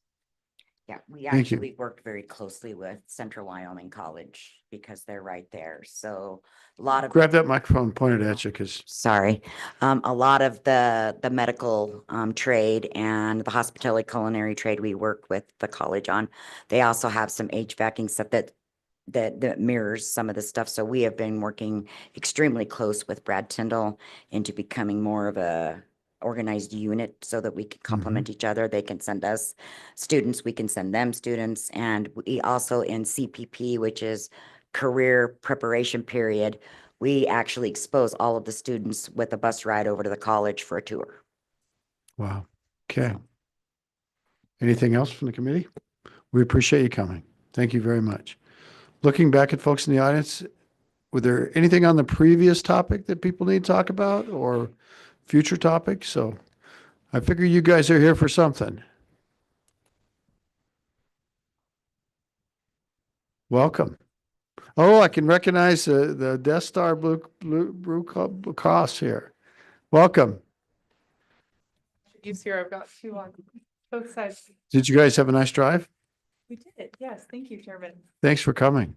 Thank you. Thank you for inviting us to come and provide an update. Good afternoon, Chairman, Co-Chairman, members of the committee. My name is Kelsey Prestisator, and I work for Blue Cross Blue Shield of Wyoming. I also have our general counsel here with me, as well as our Director of Population Health, who are the subject matter experts on this residential treatment center fraud issue impacting the Native American population in Wyoming that we'd Okay. like to present to you. Please go right ahead. Welcome. Great, thank you. So I'll just begin by giving a brief background on the issue and kind of what it is. And then I'll go ahead and let me go ahead and let my my colleagues introduce themselves Let's first. do that. Yes, Mr. sir. Chairman, thank you for having us here today. My name is Raymond Redd, Blue Cross Blue Shield of Wyoming. And you're the general counsel? Yes, sir. There you go. Hi. Mr. Chairman, Committee, Amy Skazwak, Director of Population Health, so I oversee the clinical operations. Okay. And you're all in Wyoming, right? That's correct, Mr. Chairman. We're all with Blue Cross Blue Shield of Wyoming here in Wyoming. We have offices all over the state. We have one in Riverton that we visited today, but we're all from Cheyenne. You all know Rick Chum, right? Yes, There you Mr. go. Chairman. Yeah, Good I guy. figured you did. Okay. Okay, thank you, Chairman, members of the committee. We are here today to share with you guys a very troubling trend that we've discovered with residential treatment center fraud, where individuals are essentially being trafficked over state lines from the reservations and off the reservations, typically from shelters or other places where there are unhoused individuals suffering from substance abuse disorders and mental health concerns. And these individuals are being trafficked over into residential treatment facilities in many states, most often the state of California, sometimes Florida, sometimes Arizona, with the promise of, good weather, appropriate treatment for substance abuse issues, and really a path to get healthy. But what we've uncovered over the last few months is that these individuals, once they arrive at these shelters, are often put into places that are referred to as compounds. And those compounds really are rundown apartment complexes with no appropriate treatment. Oftentimes, individuals are even being allowed, to use substances. Oftentimes, people are overdosing in these centers. They're facing significant harm, and all the while, these fraudulent actors are billing Blue Cross Blue Shield and other insurance companies, saying that they're rendering therapy services, medication management services, and a number of other services that aren't actually being provided at all. So that's kind of a brief background on what's going on here. I want to let our Director of Population Health kind of share a little bit about how this scheme is actually working and what the operation side looks like and how we uncovered it. So I'll pass the mic over to her in just a moment, but just to share with you kind of how big this issue is, there are hundreds of victims that we have seen with claims come through. We first became aware of this issue at the end of 2024 and into the beginning of 2025. At that point, we had our member services centers around the state start realizing an uptick in phone calls of members and their family members calling, saying that they were stranded in these states with nowhere home or no way to go home, that they had not been receiving substance abuse treatment that they were promised, and that they were essentially being trafficked and needed help. And so we started digging into our claims, and we started realizing a massive uptick in utilization and claims experience for out-of-state, out-of-network services. And that component is really, really important. And so because it matters how they're billing the claims and how they're getting away with this fraud. So I want to pass the microphone over to Amy Skazwak, our Director of Population Health, to kind of explain why that component's important and how her team has been able to work with these individuals and try to identify a path forward for them and put them into appropriate treatment centers where they can really get healthy. Okay, thank you. It's, your last name is Skazwak? It is Skazwak, Mr. Chairman. Wow. Well, Ms. Skazwak, please tell us more. Thank you, Mr. Chairman, members of the committee. So my team has been working with the individual members who have been identified. Some of those are individuals we are reaching out to because we believe that there may be some fraud, waste, and abuse activities occurring. Others are individuals who are reaching out to us. So the first member my team worked with a couple of months ago was a member who was being almost held against his will at a treatment facility in one of these compounds. Really, the final straw for this individual was that he was not able to leave, and because they said, we need to collect money from you. We need your insurance company to be paying us. And if you leave, we will not give you any of your belongings back, which included his driver's license, wallet, all of his personal belongings. He was an individual who was homeless and was offered a plane ticket to California to receive this substance abuse treatment. And it was a treatment he did need, but he was not receiving any type of clinical counseling. He was not receiving any medical oversight. He was an individual who had diagnosed mental illnesses, and he was not receiving any medication, even though his medical records are presenting that he was receiving that medication. He called Blue Cross Blue Shield of Wyoming, and he reported this to us.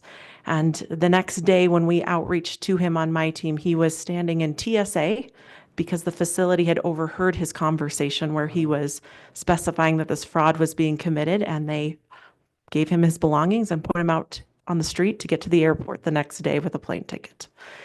And so we keep hearing these narratives over and over again. My team continues to talk to these members and try and find solutions to get them back to Wyoming and to receive the care that they need at reputable facilities. And so our concern right now is not necessarily anything more than making sure members get care that they need, again, at reputable facilities. And so part of that is educating members, educating community members, but also working with our legal counsel, which would be Rocky next to me, with stakeholders to see how we can eliminate this from happening. Thank you, Amy. Mr. Chairman, if I may, I know we're close on time, but I really appreciate the time today. Actually, we're okay. This is important. Keep going. Thank you, Mr. Chairman. So as Amy mentioned, when we identified this fraud, we knew that we needed to look into it. So we did quite a bit of an investigative effort just to look through some of the cases, some of the things that we've seen across the country. And pretty quickly, we found out that there's been a lot of different cases that have been filed even recently.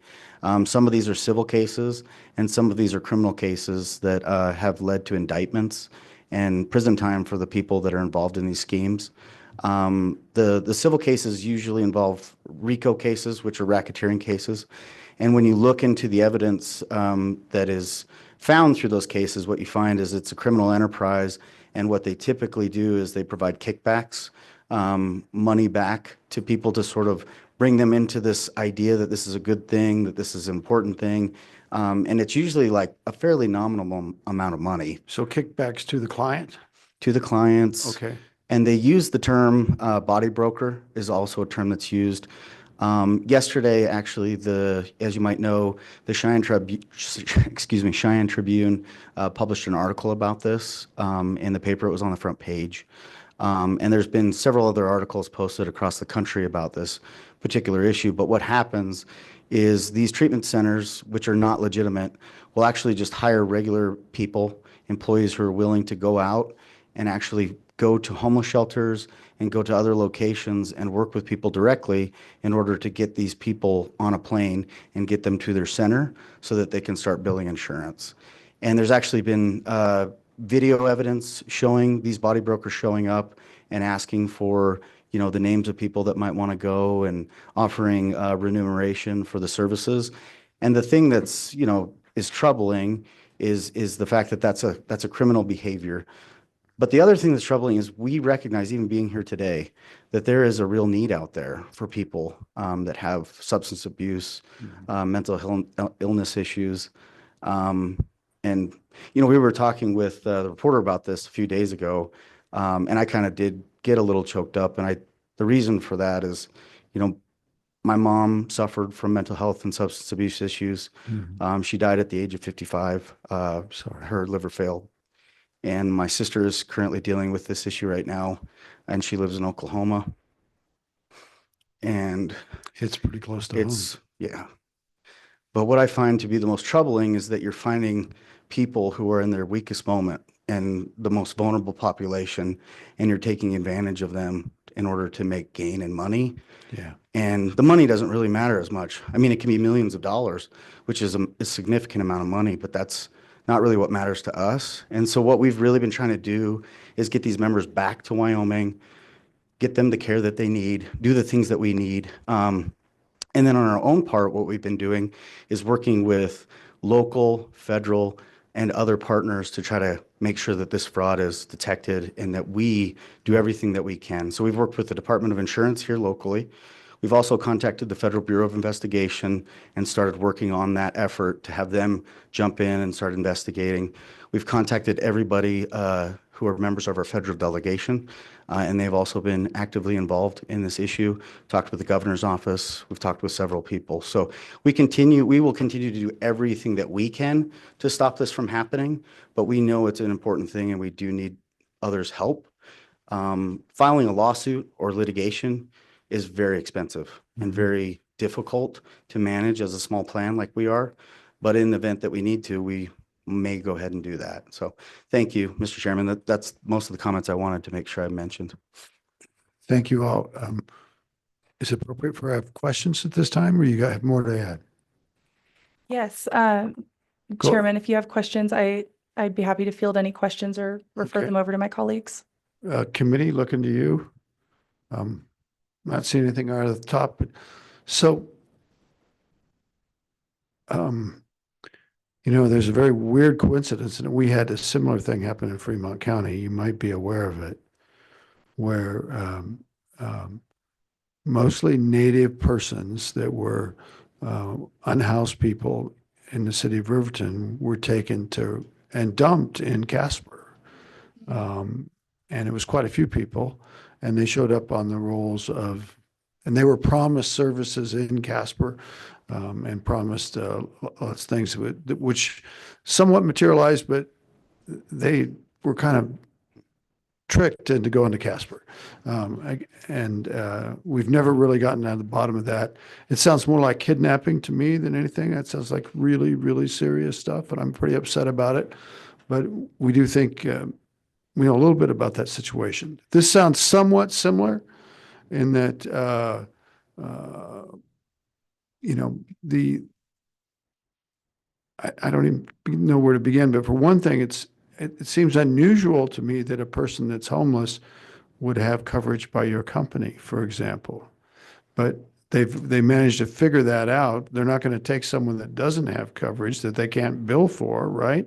And it must not be just your company. It must be, and it could be VA, it could be all sorts of different funding sources. Help me with that aspect. Sure. Thank you, Chairman, for that question. So there has been significant research into where this is coming from, and we identified that many of the enrollments into insurance were fraudulent enrollments on the federal marketplace. Oh, I see. Into Native American plans. We strongly believe that the reason for that is because plans that are reserved for enrolled members of federally recognized tribes on the federal marketplace have certain allowances that other plans don't have. For example, enrollees are able to enroll at any time of the year instead of waiting for open enrollment. Right. They're also able to change their plan up to once a month Okay. without any reason. And so that really is the reason that we believe we're seeing all of these fraudulent enrollments into these plans. Just to give some context on the volume of what this fraudulent enrollment looks like, we recently identified a list of around 1,400 enrollments through the marketplace that had claims related to residential treatment centers. And Were of those, I'm sorry, No, you you're were going to say it. I'm going to shut up. Keep going. Of those. Thank you, Chairman. Of those 1,500, only about 50 to 70 were actually identified as real, legitimate people. We conducted research using various tools, some of those being Lexis People Search, where we were able to kind of cross-identify addresses, phone numbers, residential history, driver's licenses, you name it, and compare them to the enrollment information provided to CMS or to the exchange, excuse me. And oftentimes, these individuals had no history. They were usually residents of Oklahoma, Florida, New York, random, even sometimes many of these enrolled Social Security numbers or Social Security numbers attached to the enrollments were associated with deceased records of individuals. And so this fraud is very widespread. Wyoming is not the first state to be hit with this. We're just the latest. This has been an ongoing issue for many states across the country, and we believe that we've just gotten to a place where they understand that we are what is called an unwilling regulator, so we don't have a state-based exchange. All of our enrollments go through the federal marketplace, and so it's ripe for fraud, waste, and abuse, which we've seen run rampant with this scheme. And of those numbers you were mentioning, how many were Native American? I believe, Mr. Chairman, I'm Mr. sorry. Red. Thank you. So what we've seen over the last 6 years is our Native enrollment membership in these Native American plans has been about 300, and that's been through upticks in premium increases and other things that 300 happened. statewide. 300 statewide for almost 6 years. It was stable at that many. This year we're at 1,300 enrollments on the Native American plans, and it tells you that maybe 1,000 are fraudulent, possibly. So Or what we've been really trying to do is dig into that, Mr. Chairman, and I think we don't believe that all of those individuals are actually Native American. And I think part of the problem is that the federal exchange does not do a very good job all the time in verifying that information. So there's a lot of fraud going on. And what we've seen is that these residential treatment centers actually send us the documents to verify their own patients' enrollment. And when we start looking at it, we see it's completely fraudulent. But they are allowed to do those types of things under HIPAA because they can be a personal representative for the patient. And so the patient might sign something, let them be a personal representative, and then they can work with the brokers, they can work with us, they can work with basically anybody that could be a source of income in order to get that. And early in the investigation, we saw people from everywhere. And I think what happened there is we were talking Texas, Oklahoma, everywhere. Thousands of people, or like 1,000 people. And these folks were probably in the plan that they should have been on, like the folks from Wyoming are. But then when the plan found out that the residential treatment center itself was fraudulent and kicked them off, then they started using fraud to get them into other health insurance plans across the country. Or even just even if the person isn't even actually there anymore, they're just using their information. Wow. But what's probably the more scary part is we know that the body brokering is going on in Wyoming. We know that people are traveling here. We know that people are going actually to homeless shelters. Robin, who works at the Comea shelter, had mentioned this to us, that somebody had showed up at the Comea shelter. And the other scary thing is that they really are deceptive in making you believe that what they're doing is actually helpful. And so in some of the lawsuits, you'll see where in Oklahoma, they have experienced attorneys, they have medical records that are a little bit more difficult to deal with, and they know that they don't want to fraudulently send documents, so they come and get the people and bring them there and have all the documents that they need in order to verify who they are. But what we're finding is that they're still not getting the care. And that's the most important part, is that they aren't getting the medicine they need. They aren't getting the treatment that they need. We heard from one of the gentlemen, he was on a Zoom call with like 300 people, and that was the treatment for the day. Oh my gosh. Yeah. Wow. Committee, please, any questions? This is just astounding. Anything? Well, what can we do to help? It's an awareness thing, I guess, but is there more? There is. Thank you, Chairman. So, of course, awareness is the main reason that we're here today. We want to get this news out to as many people as we possibly can and encourage individuals, if they feel like they have fallen victim to this or know somebody who has, to certainly reach out to our plan, reach out to the Department of Insurance, reach out to law enforcement. But there's a number of things that we believe the legislature could also assist us with. One of those being, moving forward, some type of legislation requiring stronger oversight and licensing requirements for behavioral health and substance abuse treatment facilities in the state of Wyoming. Currently, there are virtually no regulations for these types of residential treatment centers.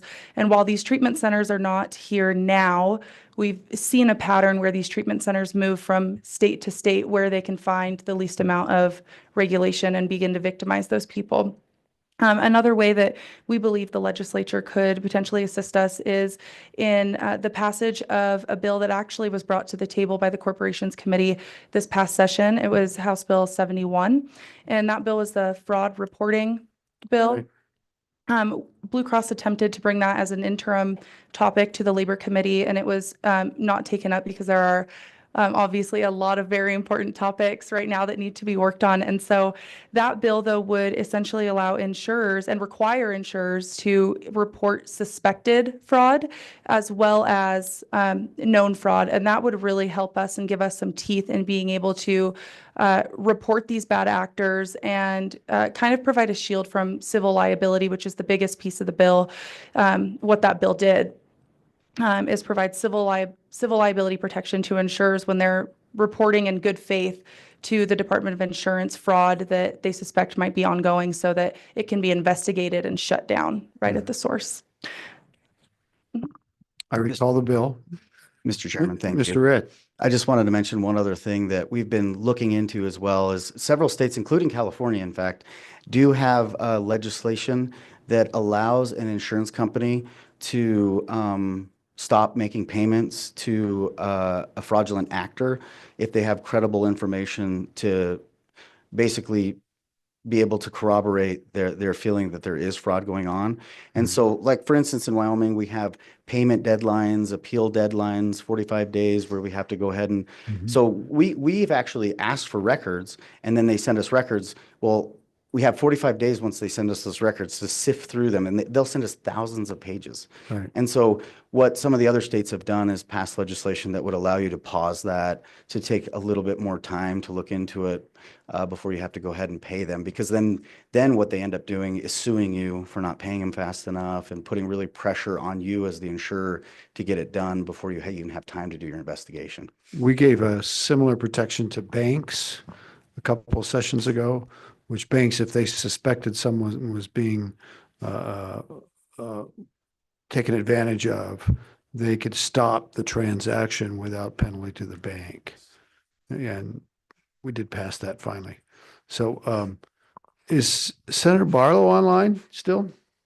I was wondering if he might have heard the first part about the tightening the regulations on treatment centers. And Senator Barlow is the chairman of the Labor Committee for the Senate. So Senator Barlow. Thank you, Mr. Chairman. Sorry to put you on the spot. No, it's fine, Mr. Chairman. So thank you. I did have a question, but it was answered well by the Blue Cross about how these people are being targeted. It's fraudulent targeting, right? They're being enrolled. It's not an enrollee that's doing it themselves. They're being enrolled in a fraudulent manner. So I'm glad that came out. At least that's the majority of them. As far as the licensing of these facilities, there are some facilities in Wyoming that are licensed, PRTFs. There are some that have some licensing, but for many of these, that is correct. There is no licensing requirement. There are professional licensing requirements, i.e. for the therapists, for the counselors and that, but not for many of them for the facilities themselves. So certainly, if Blue Cross, if Mr. Red or any of the team want to reach out with some suggestions from other states, I'll be glad to take that under consideration with my co-chair, Rachel Rodriguez-Williams, and we can see if that's an item we could add to our interim. So thank you, Mr. Chairman.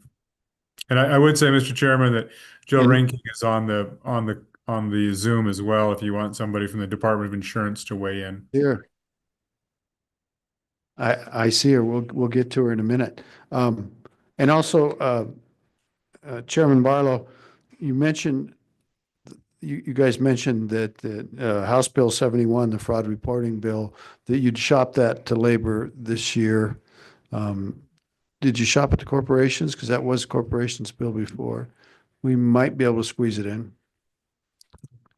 Thank you, Chairman. We did not, but I would be happy to speak with you about that. And so, Senator Barlow, we should talk about that one between us as far as whether that was a corporations bill last year. I believe Marion Orr brought that bill, right? Yeah. Well, we should talk more about that one. And I'm sorry, did you have another bill? Mr. Chairman, the only thing I wanted to say was thank you for, being open to have that discussion with us. And Senator Barlow, thank you for your comments as well. We recognize that, it's important for us not just to point out the problem, but to help provide a solution. And so we've been looking at this, and we hope that we can help do that by bringing some model language and working on that, as opposed to just pitching it, to the legislature and to LSO. I mean, we really do want to be involved in that, and we will be. Thank you. Ms. Rankin, would this be a good time for you to weigh in? If it's a good time for you, it's a good time for me. Good evening. Go right ahead. Good to see Chairman you. Case, Chairman Posey, and the committee members. My name is Jill Reinking. I'm the Senior Health Policy Analyst for the Department of Insurance. As Blue Cross Blue Shield has explained to you, this was a problem that was brought to our attention actually by Blue Cross Blue Shield. Sadly, as they stated, it's not a new or unusual issue. We've discovered while looking at this issue that it's been going on in other states. If you do a Google search, you will come up with articles from as far back as 2017.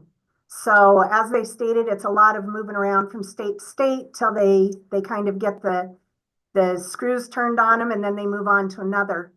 As was stated, Wyoming is a direct enforcement state, and that means that CMS handles the enforcement and oversight of the marketplace plans.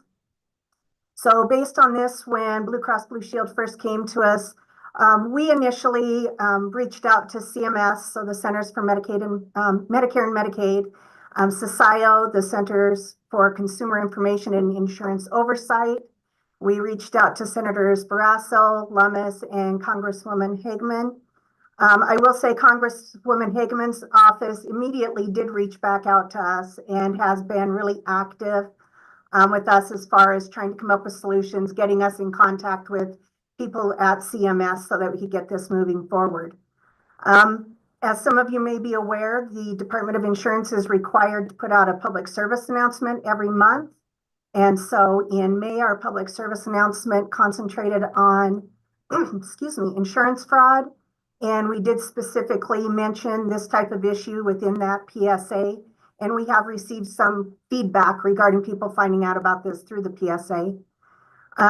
We've also been in contact with the governor's office to let them know about the issue. And of course, we've worked closely with Blue Cross Blue Shield.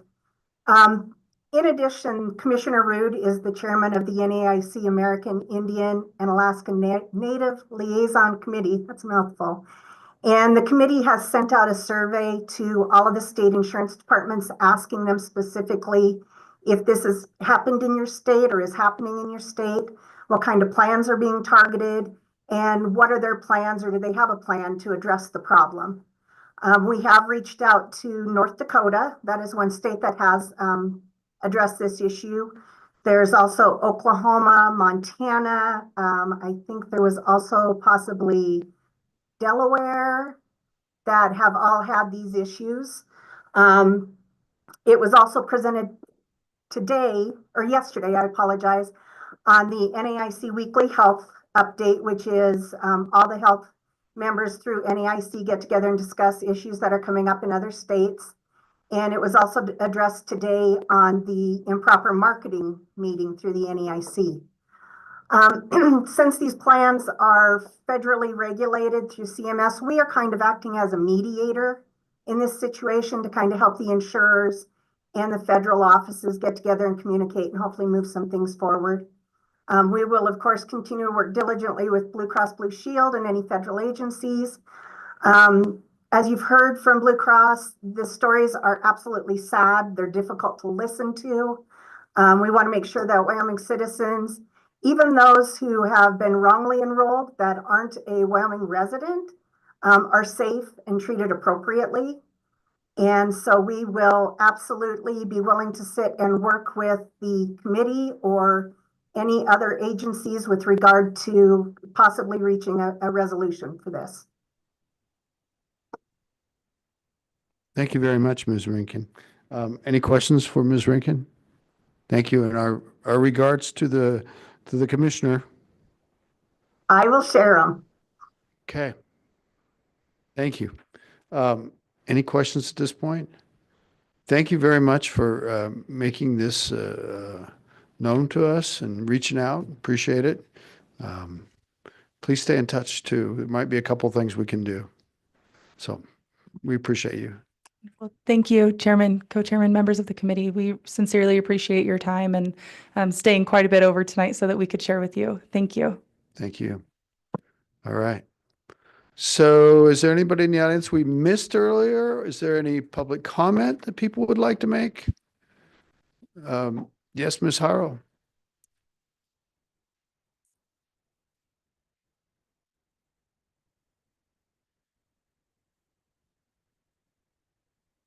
Go ahead. Well, good afternoon. I was in the back listening to the fraudulent cases that are happening, and I wanted to mention that some of our tribal members were victims of that when that happened, when they got dropped off at Casper. Yes. So us as a business council provided them a way back home. There are some businesses I know in Riverton that say that they take in homeless people to give them a place to stay. Say that again louder. I didn't hear. There are places in Riverton that will say that they help homeless people. Uh-huh. But I don't know what their rules are or the procedures, but a lot of our people were put out in the freezing cold during the winter time, and it was at night. So I don't know. I think that it's here, and it's been here. And I'm That glad situation with the folks that were taken to Casper, that is. those were I'm unenrolled very, members. there's some bigger picture to that. There I is. I swear. There has to be. And then there's always been, the Winter Render Reservation has always been targeted by companies like this. No matter what it is, no matter what area it's in, whether it's a social program or other programs that we have. It seems like they think that we're an easy target for them to do these types of things, but I'm glad that we're aware of it. I'm glad that it happened earlier in the year. Right now, we do have a homeless shelter located on the reservation. Our Wind River Cares pays for that, and we do not turn anyone away, especially in the wintertime. And since that had happened, we take anybody, whether they're intoxicated, under the influence, or what. We just want to save a life. And for that, for them to take advantage of those things, it really upsets me because we are trying to do something good for the people.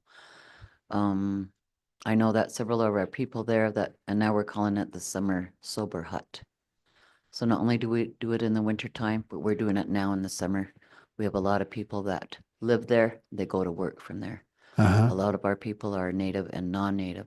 So we don't discriminate on that. A human being is a human being. And I think the humanitarian prospect of it is what we really all need to look at, especially with some of the things that we heard today. Where's the human being in us? Where's the humanitarianism that we used to have? That's pretty much dead. You know, I think we really need to work on that, not only as a community, but as a state. A lot of us have to pull a lot of us together. We're not together. We're divided, especially with the nation that it is today. those are the things that really worry me and concern me. We had people that were at a homeless shelter. A person had went in there and shot them. One of those It happened people here. were Yeah. my relation. His name was Stallone Trosberg. And so we've been victims of a lot of things, but we don't want to be a victim. We want to stand up for ourselves and be seen as human beings and be treated that way. And so for us to be victimized and targeted a lot of those times, or even blamed for this, what's going on now. And I wanted to mention out of our summer hut, we have a lot of people that have entered into rehab. 7 of them for sure. My nephew is in rehab and he is in California right now. We drove there to make sure it's a good shelter, but I had I'm fortunate enough to be able to go and check out that shelter before he went there. But a lot of us aren't. So we just take people for their word and say what they're going to do for us. So I'm glad that that is here and I'm glad it's out in the open. And I'm glad we're all going to continue to work on that together. So thank you. Thank Aho. you. Oh. Anybody else like to address the committee? Is there anybody online that would like to address the committee? So I'm not seeing any public comment here or online. We're going to take up our agenda in the morning. We hope you all have a pleasant evening, and I think we're adjourned.